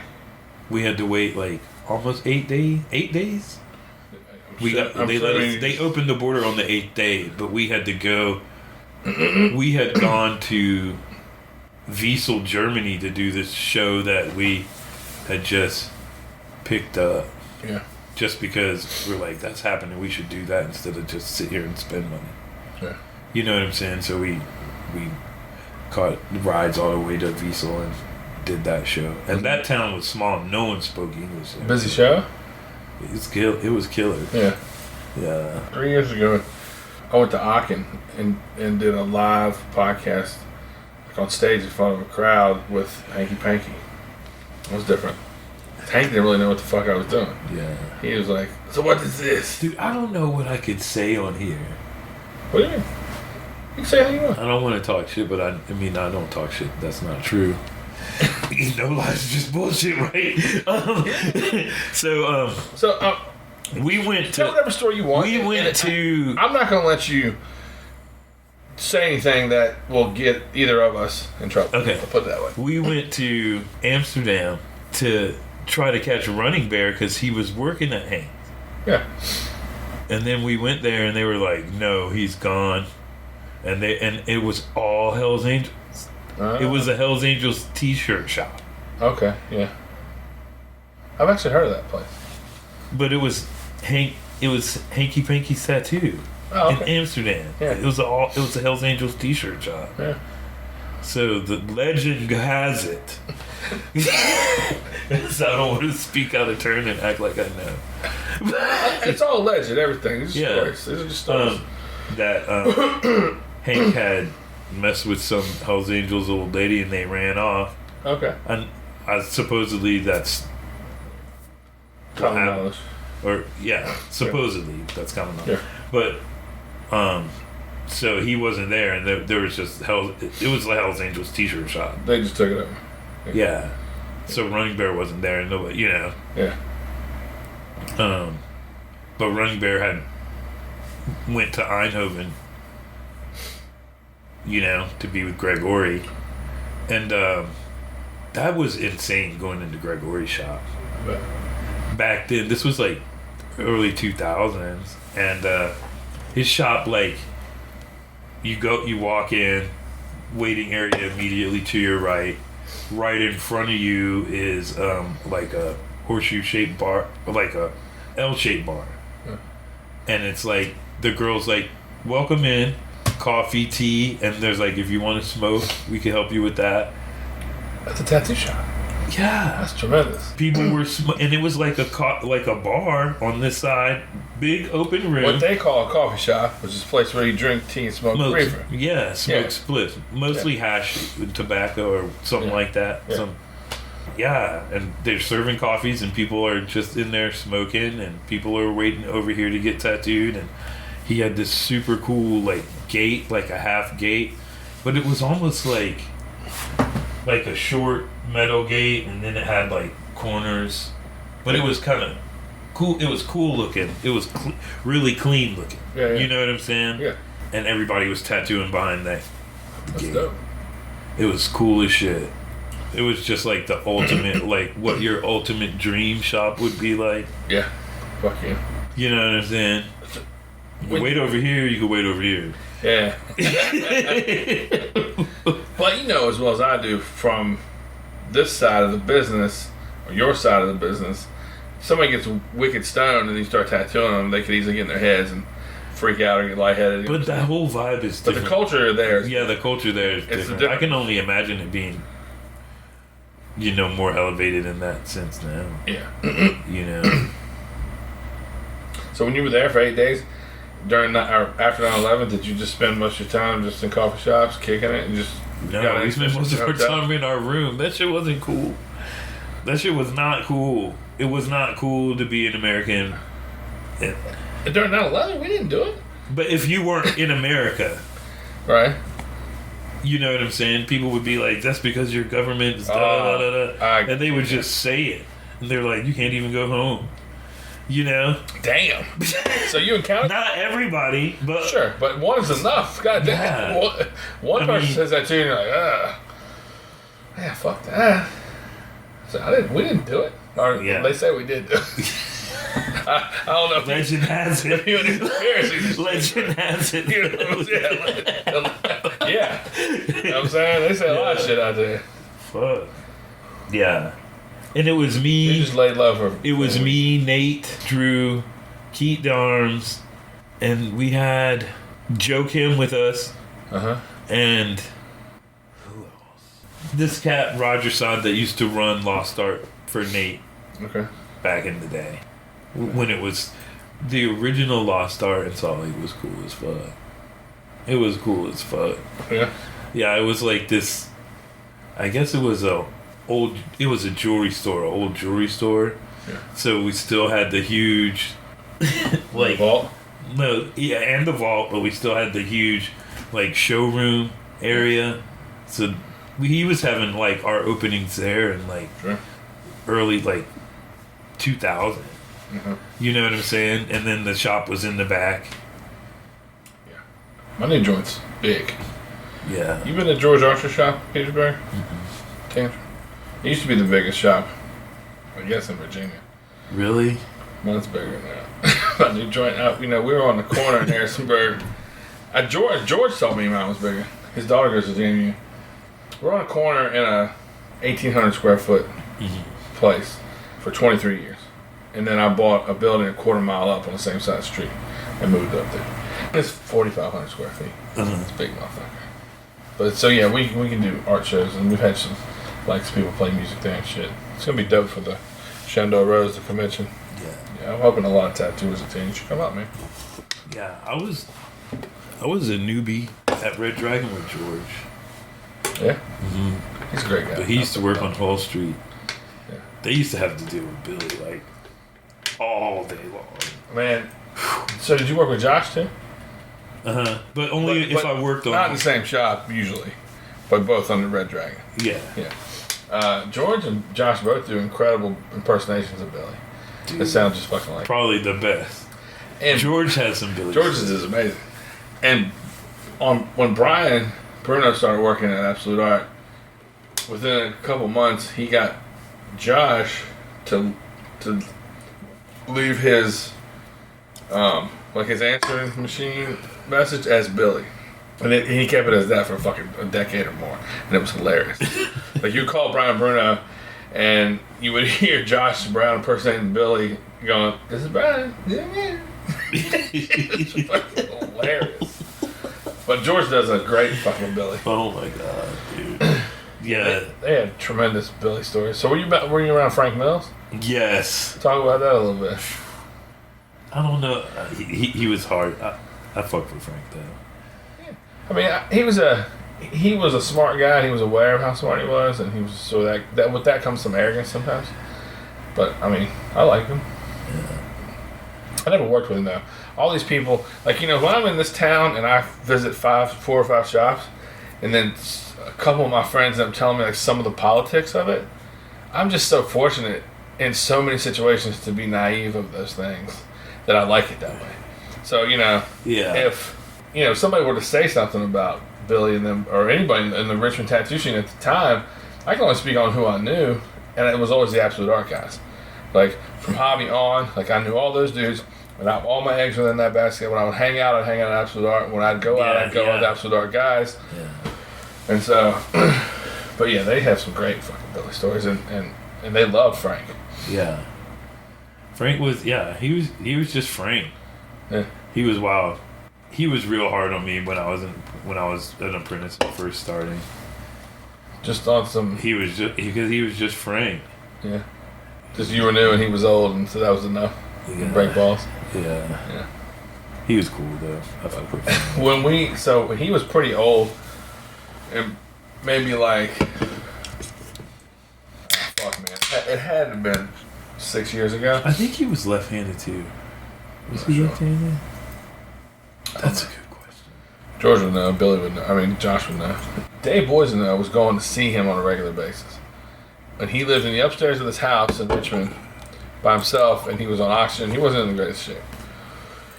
And Dave was like, well, I'd like to bring my friend Nick up there to record you, tell some stories and stuff. And so it was me, my brother, who like produces the stuff, George Archer, and Dave Boysen. And we went over there, and we went upstairs. Like, he was one of those things where he had like an oxygen cord that was like long enough for him to go anywhere in his house. So he came like from across his apartment down the stairs on oxygen. And then Dave just like, let me give you a lift, and just like put him over his shoulder, carrying him back the stairs. And we went there and started talking. But he was like letting those dudes, he didn't really ever acknowledge that I was recording him, and didn't really talk to me. He just talked to Dave and George, and he was pointing them toward a couple photo albums. And so George picked up a photo album. When he picked it up, like, it opened and a couple pictures fell out.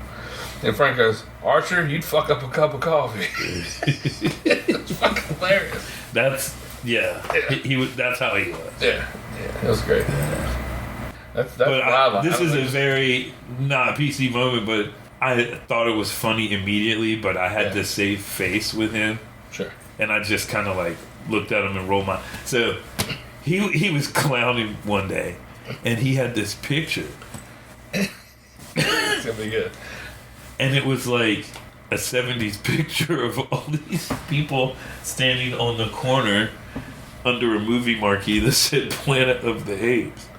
And it was all black people standing under. Right. And he showed me that picture one day and was like... I bet he was proud of it. I think it was like the funniest thing that ever happened, right? And I was like, this motherfucker. But you laughed, but you also thought it was hilarious. I didn't laugh in front of him. Right. At all. I just walked off. Yeah. But later I was just like, oh my God. But I couldn't. Sure. Let him at that moment. Were you just like, man, fuck you? I didn't say shit. I just rolled my eyes at him and was just like shaking my head. Yeah.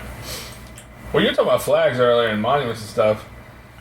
A lot of people that are pretty PC now have or had rebel flags tattooed on them. You know what I'm saying? A lot of them. It's very, very common in Richmond in the fucking 90s and early 2000s for people to get rebel flags that had nothing to do with racism. And I already know how that comes off when I say something like that. But I'm being honest, it was about being like, oh, well, this is the Richmond thing. No. This is the Southern thing. This is the Richmond thing. But I hung out with some cool motherfuckers, you know. Yeah. But a lot of my friends were Caucasian people, you know. Yeah. My parents, I went to private school. I didn't want to go to private school because when I went around other people, you know, they'd be like, oh, Oreo, or, you know, like... Man, I ain't heard that. That's definitely of my school age. My age, too, I have so many mixed cousins like that. Yeah, you know, so it's like, ugh, you know. And I was just like, man, you know. But my parents were like, you'll die or go to jail. You're a black male under 25. You could die or go to jail. But that was in the age of the hyper predator too. So your dad was mixed. What was your mom? She's African American. Yeah. So she's black. Yeah. From here, from Chesapeake. Gotcha. Can I ask a black question? Yeah. Where can I get some yak around here, bro? Ooh, most Chinese spots. For real? Yeah. I thought. So I recently saw. Most to-go Chinese restaurants have decent yak, but there's Never this. had it, but There's this yak nationally famous yak lady out here in Norfolk. Okay, no, I just saw the clips talking about it. Yeah. You know, and Pusha was saying that his brother going to the shadiest hoods around to get yak. Yeah, because I mean, you used to be able to get good yak and like. I'm just Yak, to it even yak. exist. You say yak, it's yak. You have me say. Oh, yak, yak, Yeah, okay, yeah. I'm brand new to it. I saw Bro. one video, and then I started looking up the hashtag on Instagram because I was like, I gotta try this. It Let's looks look like at it's that like shit. lo mein with chicken and ribs in it or something, right? It's just noodles with like an egg, a chicken wing, ketchup, soy, yeah, hot sauce. Some people put like it looks hidden. a lot of people put spices and there's other bits Yak. of veggies. Word. Yakamain. Are you down? Is it banging? I fuck with yak. Do you do hood yak or you do Chinese Hood food? yak. Yeah, that's what I But want. Chinese food yak is hood yak. Okay, word. Yeah, man, I gotta try that shit. Yeah, as far as Frank Mills in that picture, like, Nah, I've never been mad about it. oh, you don't think mad about it. But a But I lot of don't people think- would. A lot of people be mad about it, and a lot of people, man, it's so hard to try to explain your point of view about anything that's that sensitive. Yeah. You know what I'm saying? Yeah. Just to be honest with you. You know what I'm saying? But I think if he thought that it was fucking terrible, he wouldn't have shown you. Right. No, I'm If saying he thought it I know to hurt. Frank Mills, but yeah. But that's why I say Yeah. I'm not. Don't get it twisted. No, I thought it was funny the second that I saw the picture. I thought it was funny. Yeah. But it's inappropriate for me to think it's funny. Yeah, at least And- that's what they say. You know what I'm saying? Yeah, that's what. Yeah, legend has it. Yeah. Story has it. You probably tattooed a bunch of flags back in the day, didn't you? Yeah, I've done a bunch of them. Yeah. It's just hard to explain to And people, that but it was another thing. commonplace. But see, the reason I bring up that story about Frank is because coming up in Richmond at that time, being black, tattooing, I've done a fuck ton of rebel flag tattoos. That's what I'm saying. Like, And in the late 90s and early 2000s, it was as simple as a fucking flower or something. People would just come in and be like, I want that one. yeah. And you'd be like, that'll be 150. And they'd be like, sure. There was no discussion in tattoo shops of politics. Is probably a better way to explain that. Mhm. Right? Am I right? Yeah. You just looked at that as a job, I'm assuming. Yeah. I like when old tattoos I have the call them Rebel jobs. Rest girl on the back of one of my arms. Yeah. Yeah. You're all in, dog. But yeah, like there's a flag in our shop, and Andrew just put a piece of tape over it that said unavailable. But it's a piece of fucking picture machine flash that's been Yeah. around since 70 Yeah. I don't give a Just, shit about just a that. picture. But anyway, like I said, people will hear this and be like, "Fuck them, they're wrong." You know what I'm saying? But I don't care. Yeah, no, fuck you. You got a problem. Yeah. I don't have a problem. No, it's like, but also I came up tattooing in the South, Yeah. and the dudes that fucking gave me my shot were fucking good old Southern guys. When I worked, Not good old boys, just good old Southern guys. Like, yeah. I worked in a biker shop in Roanoke, and a mixed kid worked with me. And it was the type of shop that, you just stayed there until there was no more tattoos. Mhm. So, it was, and so if it was 11 o'clock or 1 or whatever, yeah, just when everyone was tattooed, you shut down. And we were working in there one time, and this dude, the kid, he was a good friend of mine, he ended up working at Alley years later. He's tattooing. And this biker and this chick come in, and she's kind of talking for her man, saying what he wants. And then I'm like, okay. And I walk back and I get a price, and I come back. He's like, yeah, we'll do it. And then he sees me like make a copy and take it back and talk to, I don't know if he wants me to say his name, but talking to the dude. And then I came back out in the lobby, and he was like, hey, I'm not getting tattooed by that N-word. And then I was like, you get the fuck up out that of shit here. has happened to me, bro. Like, but it was kind of bad, and Sure. in I mean, that's bad every 94, time it has ever happened. 95, yeah. But it was, it was still like motherfuckers would just let it fly and be like, psh. Yeah. Well, like I said, this was 90, probably 8, and I was like, you can get the fuck up out of here. Yeah. But I'll tell you what, that's what he does. He tattoos. Like the easiest way I ever got it was like, hey, can I talk to an artist? I was sitting at the desk and I was like, yeah, what can I help you with? And they're like, you can go get me an artist. Damn. You know? That's fucked up. Damn. So I've gotten that. Yeah, I don't know. I've gotten that. Embalmed. I've gotten that. But this dude calmed down. When I told him he could bounce, I think he was shocked that I told him that. And he talked to his wife for a minute, and then I was like, yo, man. And the kid didn't give a fuck either. He was a lot like you. He's just like, these motherfuckers can't faze me. And he ended up getting the tattoo from him and apologized and all that shit. It was a real weird thing. But I told the homie, I said, you don't have to tattoo this motherfucker. And he's like, I don't give. I was like, I'm trying to get his 150, whatever it was. Yeah. Like, I'm just after that. But that was my I even used to do, wild ass political shit on people if they asked for it. Sure. And we kind of had it was a joke. Right. Because people would come into I mean, that shit's big out west too. Yeah. Big. Like, but this was, and this was after I'd been tattooing for a while, maybe not even a while, like 7 years. Yeah. People would still come into Lost Art and be like, hey, and that was how they said it out west. Do you guys do political tattoos? And they'd be like, you got to get it from him, but you can get it. Well, what were they referring to? If you Political, like swastikas, and there's a lot of fucking people like that out there. Yeah. I mean, it's like Leonard Smalls from Raisin, Arizona. Yeah. There's motherfuckers like that was for real, it is still the Wild West. Yeah. It's crazy. There's also and you correct me if I'm wrong, but there's also like a scenario where people don't get it because they believe in it. They get it to be offensive. You know what I mean? Yeah. Like, if you look at, like, the Sex Pistols wearing swastikas. Like me. People like me. Yeah. Exactly. I mean, but people weren't getting it because they believed in the message. They got it because it fucking upset people and pissed them off, and it made them... It worked them up and got them fired up about shit. It's like the Bad Religion circle with the line through the cross. Like, that's implied to fucking upset people and stir shit up. You know what I'm saying? And a lot of people would get that shit, bikers and all. They weren't necessarily fucking Nazis, but they knew it was offensive. It separated them from society.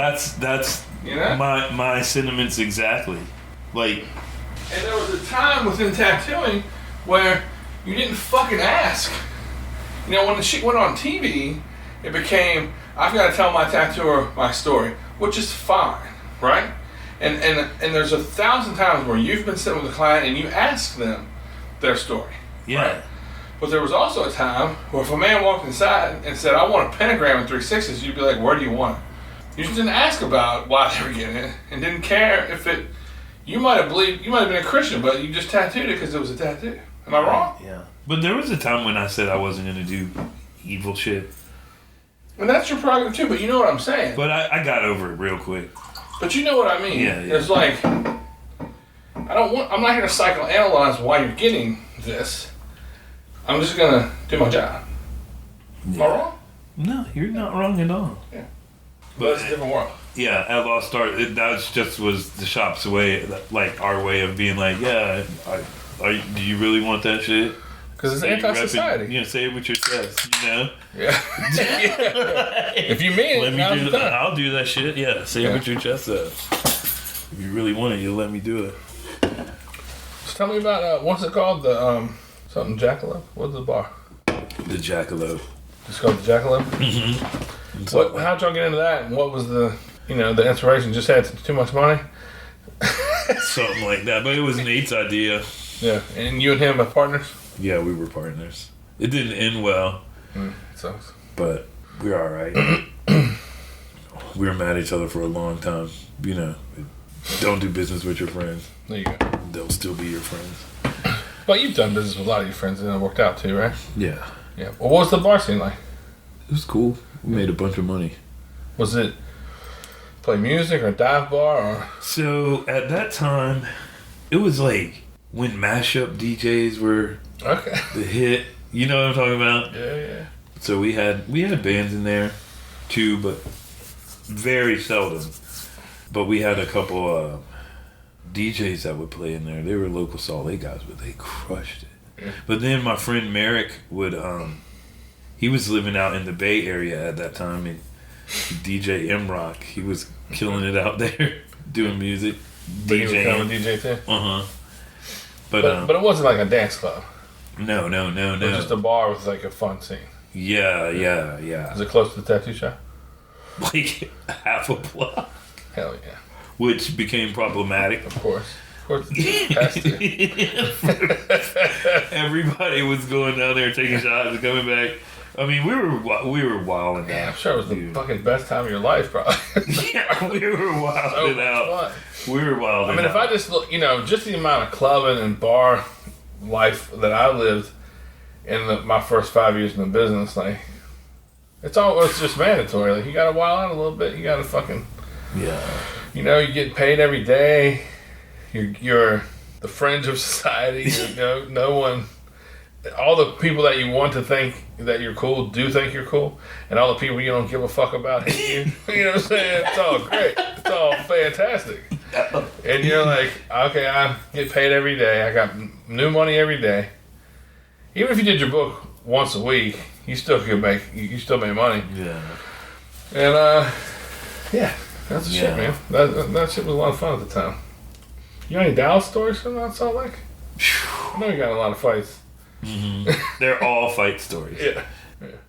Dallas would knock people the fuck out. Yeah. I seen him not do that. When he worked for me, he not to do that once. Dude was on some crazy shit, and Dallas gave him every out. Dallas did not want to fight at work. He was, he was at a calmer stage in his life, and he did not want to fight at work, and this guy just pushed him, and Dallas just popped him. And he had this, I don't know if it was his, wasn't he into cars at one point? Cadillac stuff, yeah. Or hot rodding cars. I think it was his friend had this. Not that I'm aware of, the hot rod stuff. Dallas was always a Cadillac guy. As a matter of fact, he ended up getting like a purple metallic Cadillac hood that was belonged to Billy. I don't know if it came off of one of Billy's cars or he's got... Billy had this Cadillac. What, is it a 70s hood? Yeah, it's like the big... I mean, why is this bed with the V cut on the top? So it's it came in like this, went up. And yeah. Yeah, it was like purple metallic. Mm-hmm. I've ridden in that car. That shit was... Dallas probably still has the hood of it. But Dallas, when he left Harrisonburg, he moved to Ohio. It was a Coupe de Ville. Yeah. Ooh, that car was fucking... Shaved doors. Shaved door handles. Yeah. That shit was fucking... I have a 73 Coupe de Ville right now. So Dallas left his house, but he sublet it to his friend that was living with him. And he left a grill and a nice, incredibly nice stainless steel grill that his dad had commissioned from a welder. And everything on it's stainless except the fucking tires. So it'll be here 1,000 years from now. That grill will still exist. You know what I'm saying? It's fucking just a chunk of metal. And it just worked impeccably. And he never really used it. And I kind of learned how to cook on it. I kind of learned how to grill and make my own man's grilled chicken on it. Like, I learned a lot on it. Because on Sundays, we just go to Dallas and I'd cook. So he went to Ohio and he left those two things there. And he called me one day. And he said, hey, I got a truck driver coming through town. And he needs to pick up that hood and that grill. And I need you to give him directions from the interstate. And I was like, all right, give me my number. And as soon as I hung up, I looked at two of the guys I work with. And I was like, hey, I'm going to go up the street and steal this grill real quick. And so I had stolen another grill from my ex-father-in-law. Because he had done me dirty on some money. And long story short, I took the grill as payment. But it was a piece of shit. I didn't know it was a piece of shit when I grabbed it. And it was. So I got two of my guys from the shop. Pull up to my house. I go grab that hunk of shit grill. We drive to Dallas' house. Switch them. So I put the stainless steel masterpiece in my truck and this hunk of shit. And then I gave the guy directions. He came. He took that grill and that fucking hood of that Cadillac, a Billy Cadillac, and he took it to Dallas. And 2 days later, I see Dallas' name show on my phone, and I'm like, well, here we go. So I answered. I hit it on speaker. I go, hello. He goes. He just starts cracking up laughing. He's like, you got me, motherfucker. He goes, it's bad enough you took my fucking grill. You sent this piece of shit full of ashes and shit out here to me? And I go, well, if he didn't have a grill to pick up, then you would have known too soon. I was like, but he's there now, and I've got the grill. And he was like, he laughed real hard, and he was like, you know, it was my dad's. And I go, yeah, I know it was your dad's, and I know you never cooked on the motherfucker, and you left it here. And he was like, all right. He said, you keep it, but if I ever want it back, I want you to be respectful of the fact that it belonged to my dad. And I was like, all right, that's fair. You know what I mean? I still got it. And I cook on it all the fucking time, and it's a gangster, bro. But yeah, I stole his grill right from my dream. Yeah, Dallas is cool. We have a lot of fun. So when you left Salt Lake, how long were you out there? How many years? Like 15? 15 years. Yeah. That's crazy. How long you been tattooing now? 30. Damn, dog. Did anybody give you a medal or anything? No party? No fucking nothing. God damn. we had a fucking thing for Andrew. I know. It was dope. Yeah. All these artists did all these ums and shit. I remember, dude, been seeing Andrew for 30 years. Well, right before I left, he went, what do you got lined up down there? And I told him, you, and he went, Anthony's the best. You know, he's real sincere, real vanilla. Yeah. He's like, Anthony's the best. That's him. Yeah, he's stoked, man. He was stoked we were going to hang. He's a fucking destroyer. Did you see the fucking flyer he did for my show? Oh, yeah, I did see it. Bro. Yeah. I think it's mean. I'm going to make you look at it again. Because I saw it and asked Walker about it. Yeah. The dragon on her leg. That's the Shenandoah Valley, like in the background. Yeah, that's where we live. Yeah, it's going to be a hill. You should come up. You probably have a lot of your homies probably be there. I hope Dallas comes. Dallas don't live far, but he don't come up there very much. 15 years in Salt Lake, and then you came back here. You supposed to see your mama, or what was it? My dad. Yeah. You just came back, hung out with him for. Yeah. He was sick? And it was after the first time that I got sick, so I was just like, I'm gonna come home and just be around him. Yeah. Because I know what it's like, And I was, selectively just like out there. Can I ask you a little bit about it? Yeah. When you were sick out there, did your parents want you to come here? Or they just let you No, Your mama probably always wants you here, right? You have siblings? Yeah, 2. Yeah. But it was like out here, it was like at that time it was like 5 to 7 year waiting. Yeah. Like 3 to 5 if if you have a certain blood type, you know what I'm saying? It's crazy. So out there it was like 24 months was max. Wow. You said you had 2 transplants? Yeah. Damn. Same kidney? Well, it's hard to explain. Yeah. Oh, you don't gotta go into it. Yeah. All right, so you were there for 15 years. Came back here. How long you been back here? I came back in like right at the beginning of 15, like right at the end of. I came back on Thanksgiving, so I'd say I came back at 15. Good word. Yeah, you've been back a minute now. Here. Yeah. Stoked? You like it? Happy? Yeah. I like Virginia Beach, man. I was telling Sam that I recorded with earlier. I spent my summers up here from like 7 to 17. My grandparents lived over in like the Kings Grant area. You know where that's at? Yeah. Yeah, my grandparents lived over there. Yeah. So I would come up here and just... My best friend from here lived in Kings Grant. Yeah. Yeah. Watergate Lane is where she was. But my grandparents were cool, and my grandmother didn't drive a car. My grandfather worked, obviously, so if we wanted to go to the beach, we'd have to get on a bus, and it was an ordeal. We'd come down here, we'd always do 27th Street because there was McDonald's right there. Yeah. So we'd like get on the beach for a couple hours, come up here and eat lunch. You know what I mean? And but she, they didn't just let us come here. They worked, they taught us how to work and how to, they had a meticulously nice yard and it was landscaped well, and they taught us how to clean everything up and do all that and clean gutters and shit. But it was always great, and I love fucking Virginia Beach. I've always brought my family here for vacation. I've never done Myrtle or or Nags Head or Outer Banks or any of that shit. I'm a Virginia Beach guy. Yeah. Virginia Beach is the northernmost southern beach. There you go. You want to wrap this up? Yeah. All right. Tell folks where they can see your tattoos. Get tattooed. At Red 5 Tattoo. What's your Instagram? Aunt Diggity 1972. Word. Anything else? I mean, we could talk more. I did want to tell you this funny story. If you got stories, I want to hear them. Oh yeah, no, I wasn't done. I was just vibing. I were. A We little got stoned, little crunchy. So, Tell me anything. have you ever heard of Nick Phillips? Yeah. So, Kenny Brown. Oh man, I was in Germany at Aachen when Kenny died. Yeah. I was like, they were conserving energy, and they shut out the lights at night and all the streets, and so we're on this rooftop bar in Aachen, which is a 1,200-year-old town. Yeah. And all the streets are fucking stone, cobblestone, and they got all the lights off, bro. And we're on a rooftop bar. It was crazy, and this guy broke to me, and he's like, I know you're friends with Kenny, he told me. Anyway. Yeah, so it was the first time that our buddy Thomas had thrown a convention in Krefeld, a tattoo convention. So we were all over there. It was me, Kenny, Nick Phillips, Nate. I think Joe was there. Joe Kim, our Japanese friend. Mm-hmm. Key, just the dogs. Yeah, I think even Doughboy was there that time, and so we're all in the hotel, and Grady, Animal, savage.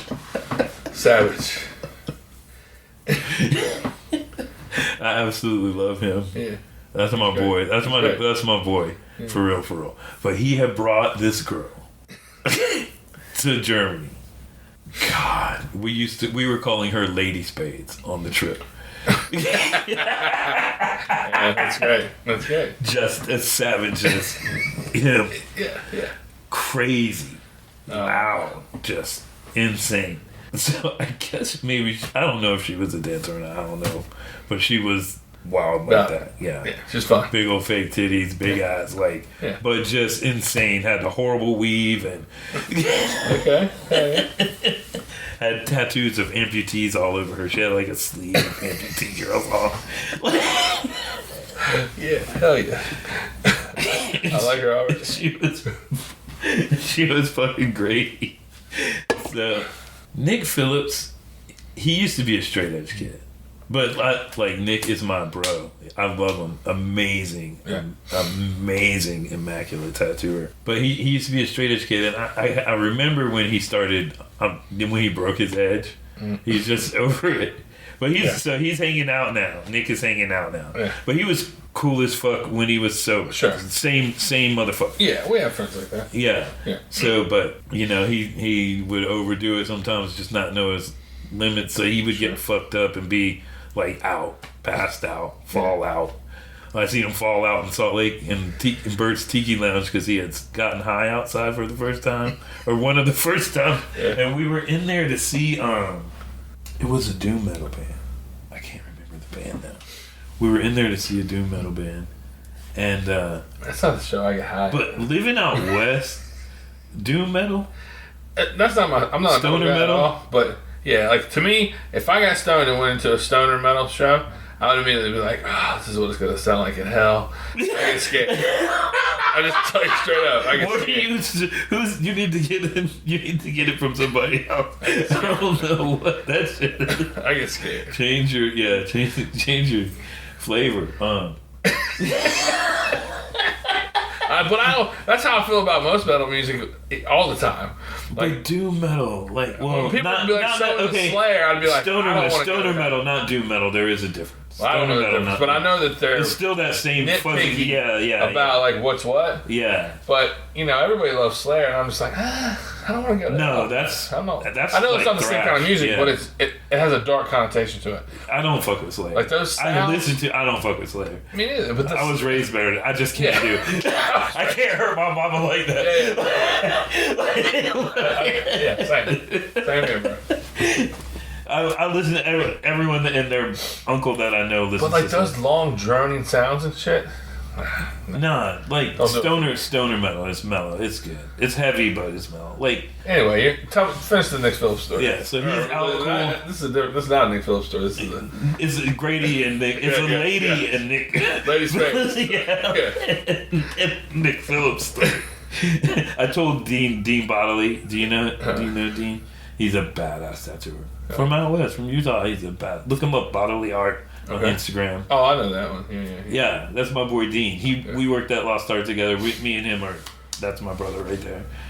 But so me and Dean are actually in the room with him passed out, and Grady's going crazy. His girl's going crazy. Not that because Nick's passed out, because everyone was going crazy before Nick passed out.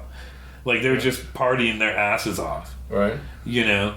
So Nick's passed out, and then someone goes to the. I can't remember the girl's real name, but I'm a Lady Spades. That's what we called her all It's true. fucking perfect. And That's exactly what she should be called. we'll have to ask Grady what that girl's name was. But Probably better off we don't. Well, I don't know what the story's going, but so she's like, I'm gonna sit on his face. She's like, that's not what she said though. She said, I'm a teabag him. oh damn, damn. Oh shit! That's you. Yeah, you really paint the picture now. I get it. She said, I'm a teabag him. So she drops trowel. She stands over Nick. He's laying this way. She drops. She stands right by his head Slow and drops trowel and just. It made that noise when her shit hit the side of his fucking head. So, and then somebody has pictures of that shit, dude. Somebody has pictures. Did my man wake up? It might even be Chance. Somebody has pictures of that shit. No, he didn't wake up. She did it probably 4 or 5 times. It's amazing. Now's the time, man. I hate to get Nick like that, but that's probably the fucking craziest story That's a good one. from the first time that Yeah, these things happen. I call it Thomas having too threw a much fun. convention. When somebody's like, "Oh, my friend passed out," I'm like, "I'm just having too much fun." I don't ever put like a negative on it. I'm not No, like, but "Oh, he- he's no. that way." I'm like, "Oh, he just had too much fun." His goal was not to pass out. No, I'm not. Yeah, I'm not even clowning him. It's just that he was like a grown ass man. He's like, I'm gonna start, Yeah. experimenting a little bit with stuff. That's what happens. Yeah. You know. Drinking. Yeah, just kicking it, just having fun. He used to fall out all the fucking time though. Oh my god. But we had like Europe was like that at that time. I haven't spent a ton of time in Europe. I've been twice, but not enough. I want to go when my kids graduate high school. I want to get out there. And just when you go to different countries, yeah. Like that experience was, that's all from moving out west and Well, it's group of guys and it's eye opening, the connections, humbling, and you realize how big and small the world is at the same time. Because we met all our good friends over there during 9/11. We met Thomas Kesselmeyer over there at that little show in Wiesel when we were stranded there because of 9/11. I was telling somebody else mentioned, And there's 9/11. friends for life, Tony Ricky was talking about 9/11. When it happened, I was making body jewelry in a warehouse in Roanoke, and the next door neighbor was a woodworker, older guy, and he came running over there and said, "There's been a terrible accident. The plane hit the Twin Towers," and he went back to his space and came back 10 minutes later. It was like, "It's what an accident. Another one happened," and it just got Yeah, I was walking past the open air Turkish coffee house, yeah. It was on the and motherfuckers, I heard laughter coming out of that bitch oh shit in Amsterdam. yeah. That's crazy. That's what I'm saying. Is it like when you're not here, people they look at us different abroad. I never had that trouble, but I've spent the most It's time not in like Germany. Yeah, In Germany, yeah. they all speak English, and Germany. That's why we went to Germany. They were like, "We got you." They were very sympathetic. You know what I'm saying? Yeah. And had our backs. I have a German, like an uncle that lives in Germany. He's German. Like his mom's German. He's lived there his whole life. It's my mom's half brother. Good dude, Marco. Yeah, that's just one crazy story that I love to fuck with Nick about. You got any crazy Billy stripper stories? Because that was that. Okay, also, I've had people be like, Billy's just living that persona the week of the convention. Did he live that persona all year round, or when you worked with him? He had fucking hoes.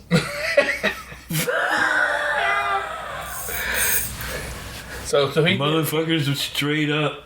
That's my daddy. Oh shit! That's His funeral. You there? All the pallbearers were strippers. For real? It was all female. That's crazy. I'm not even fucking lying. You were there? Yeah. Was it a? I wasn't funeral? missing that for the world. Was it a wild funeral? People speak? Well, Say anything crazy? Tattoo people? tattoo people went first, and then it turned into a NA meeting. Oh yeah, that happens at a lot of funerals, doesn't it? But Of folks that are in the program. yeah, but Billy was that big about helping people in that program. It's so crazy that He was such a like savage. He was a well-known advocate and sponsor and leader in recovery for fucking tons of people. He would go speak at prisons. The wild. This motherfucker would come and he had a suit that matched that fucking Cadillac. Okay. That the color was spot on. Yeah. And he had these men's heels. Damn. Squared off joints? Square joints? They were like Like Rudy Ray Moore kind of shit? no. It was like almost a cowboy boot, but it was too sleek. Okay. Yeah, I know what you're saying.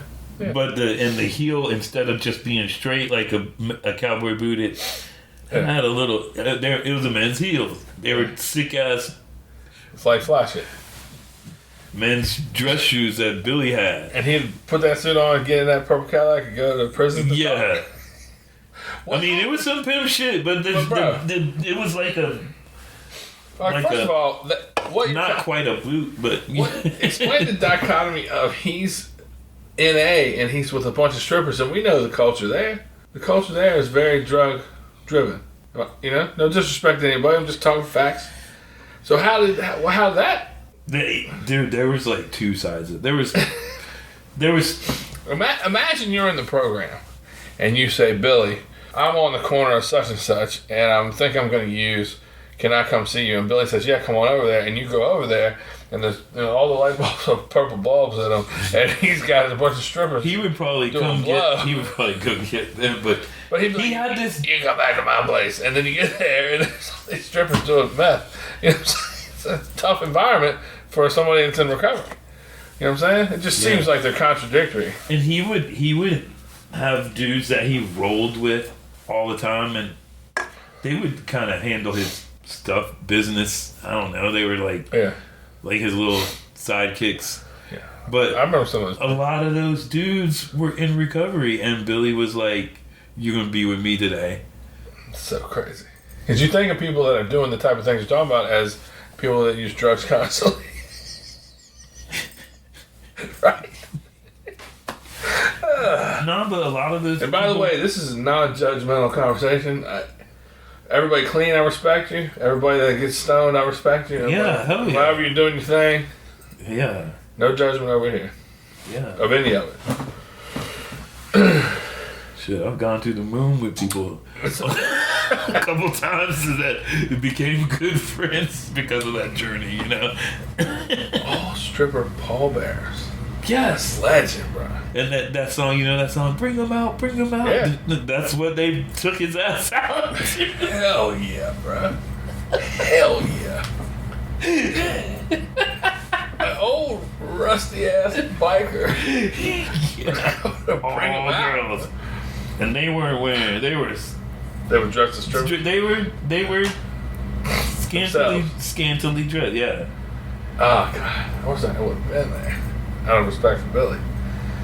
And just the whole thing. You know, I grew up poor Southern, so I've seen, like, crazy funerals already. You know what I'm saying? Yeah. My Uncle Tracy's funeral, they played Freebird. And they played Spirit in the Sky. Yeah. And my Uncle Johnny my cousin Johnny talked crazy. Yeah, this kid Bill that I used to know, he passed away, and they played Simple Man. Yeah. Well, my Uncle Tracy died, we had a funeral, and that whole experience, if you don't mind me telling you a story, that whole experience, when Tracy was, he had some tattoos. He had a Mr. Lucky that I loved, 2 dice, and I got tattooed on me the day he died. But he was sick for a while, but he got hepatitis from shooting dope, but he never seemed like a junkie ever. But he did get high like that. But he more so would just drink all the time, and he liked to smoke crack. He liked to do a little cocaine, and I just, I never judged any of that. I just loved him. He was great. Yeah. And nobody got in his way, which might have been a bad thing. But anyway, he got hepatitis from shooting dope, and he drank a lot. And when he was dying, he was staying at this lady's trailer, in this little place called Cliftondale Park. And my pop was like, "Hey, you got weed on you?" I said, "Yeah." He's like, "Let's go see Uncle Tracy. He's fucked up." And I was like, "All right." So I rolled a couple joints before we left, and we got down there, and we went inside. We packed a bowl, and I smoked a bowl with him, and he had jaundice real bad, so he just looked yellow as a motherfucker.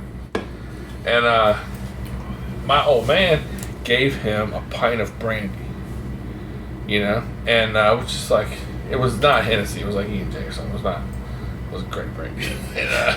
And Tracy popped the top on that motherfucker, and just one drink, gone.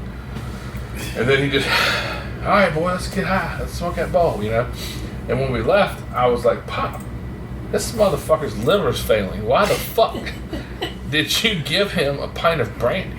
And my old man was a harsh dude. He was a hard guy. And he's driving. He went with me. He goes, "Why don't you fucking grow up, boy? He's dead already." He said, "I give him that shit so he can stop shaking for an hour. Fuck you." And I was just like, Yeah. But it was a slap in the face of reality to me. I was in my early 20s, but I was still pretty naive of like that sort of realness. Yeah. And he was like, "He's already dead. That's his brother. His baby brother." He's like, "He's already dead, motherfucker. Fuck you." And I was just like, "Oh shit." And it woke me up. So anyway, Tracy died not long after that. And, old man had 9 brothers and sisters. And just everybody says, My mom had 10 just brothers and sisters. poor. Just, so this room was, and their cousins came from out of town. And some people are talking, and the preacher lady's talking, and a couple other people. And the preacher said, "Does anybody want to come up here and say anything?" And a couple people stood up in the pews and spoke. And then Tracy's cousin Johnny, who was just a wild guy, who was in and out of jail and in and out of like mental health facilities, and just a wild motherfucker. He gets up and he goes up to the podium. He grabs that fucking podium. He goes, "I met Jesus Christ in a 6x9 cell in Fauquier County, Virginia." And and you just imagine how it went from there. Yeah.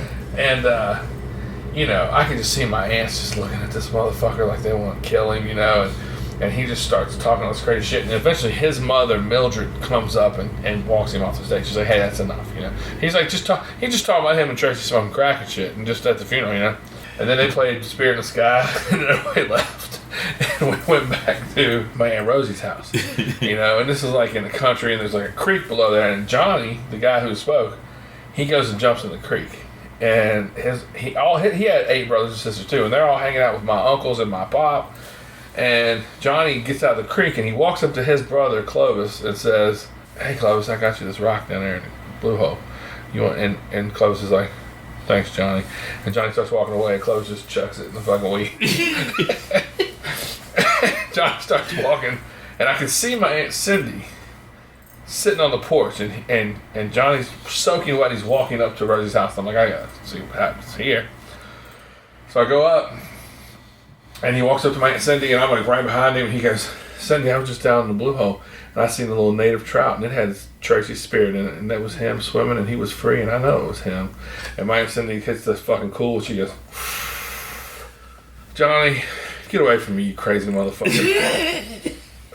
And I knew she was going to give me something like that, Yeah. And she was like, "Okay." And he goes, "Okay." So he starts to walk inside the house, and his mother immediately starts, Johnny, you're soaking wet. What are you doing? And he's just dripping, you know? So he comes back out onto the porch and goes down the stairs over to the clothesline. You know the clothesline tee? Yeah. And he just grabs it and starts screaming Uncle Tracy's name and shaking it.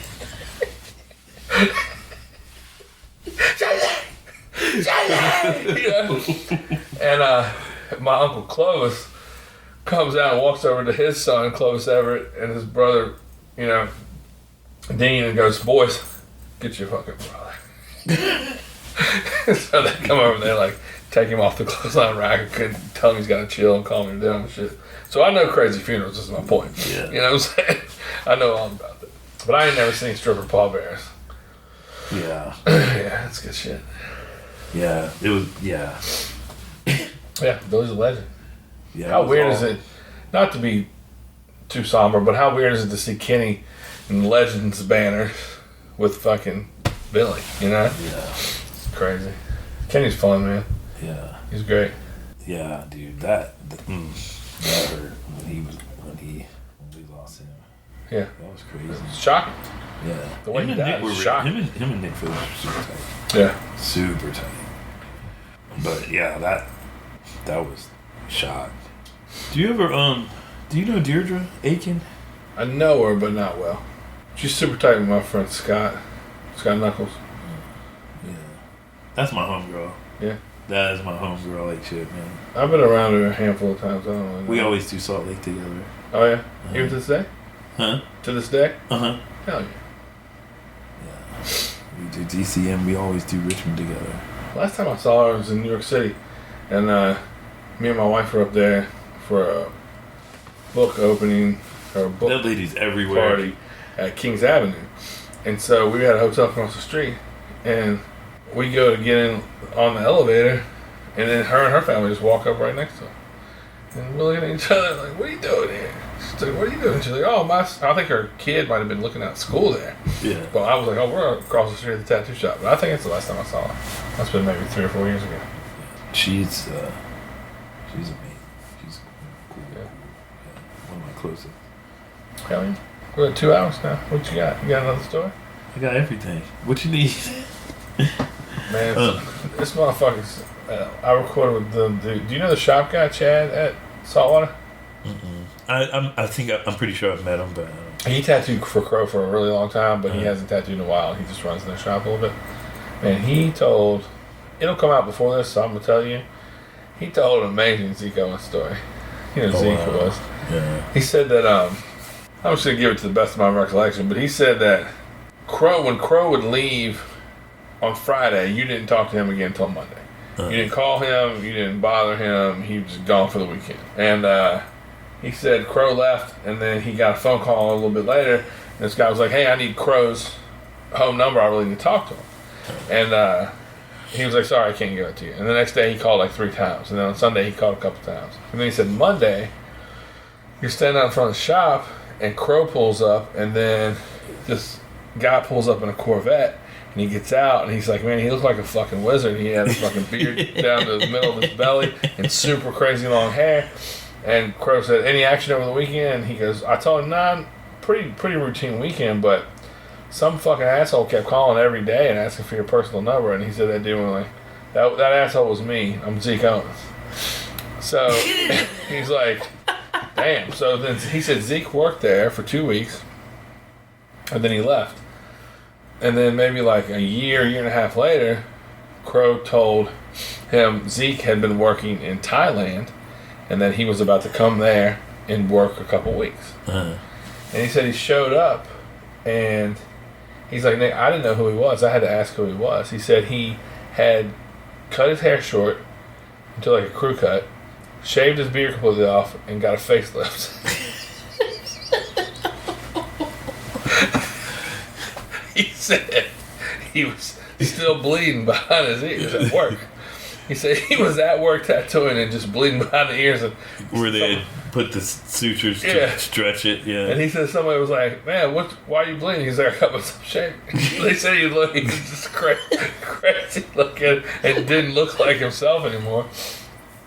And then he said while he was there, he fell in love with this Thai lady, and got her a set of tits, and she got him in the same room in the bed next to him while he was getting his facelift. She was getting her tits. And then they said he went to your boss to ask him if he knew how to smuggle people into the country. To Billy? No, to Chris. Are you serious? Yes. I have to ask Yeah, this story. that's the story that Chad told. Yeah. He said Chris was like, "No, why the fuck would I?" It was it. How long ago was it? A very long time ago. So, it was when Chris was working for him? I guess, yeah. Wow. Said it was a very long time ago. It's crazy. I'm gonna ask him. Yeah, that's crazy. I'm gonna ask him this. Yeah. Just the facelift, bro. He's like, he shaved all his beard off and he cut his hair real short to a crew cut and he got a facelift, and I just lost it. I lost it. I was like, no fucking way. And he fell in love with this Thai lady who he got the tits for, and he was trying to get her here. That's a good story. Yeah. Crow's got some great Zeke stories. You friends with Crow? Uh-huh. Yeah. I saw him briefly today. I was down at Ancient Art talking to Stephanie. Saw Crow for like not even 5 minutes. Yeah. He's like, "Hey, why didn't you tell me you were coming?" And I was like, "Oh, I gotta go." He's like, "See you later." That's it. Yeah. These motherfuckers. Have they been like that? Huh? Has it been like that the whole time? Not really. No, I ain't noticed nothing. All right, boss. We're at 2 hours. Unless you got another fucking We're good. knee slapper. I got tons. Yeah, I'm drawing the blank. It's all good. I don't ever put you on the spot. We'll do it again sometime. You know what I'm saying? Yeah. I'm always down. Red 5. Red 5. Aunt Diggity. Aunt Diggity 1972. There it is. All right, Yeah. bro. Appreciate you doing it. Yeah, man. Thanks. I'm honored that Yeah, you wanted to Yeah, it's fun. talk shit with me. Yeah. Rock and roll. I get my records at the Rock on Stroll. Sweet rock and roll. Teddy boy, you got them. Oh,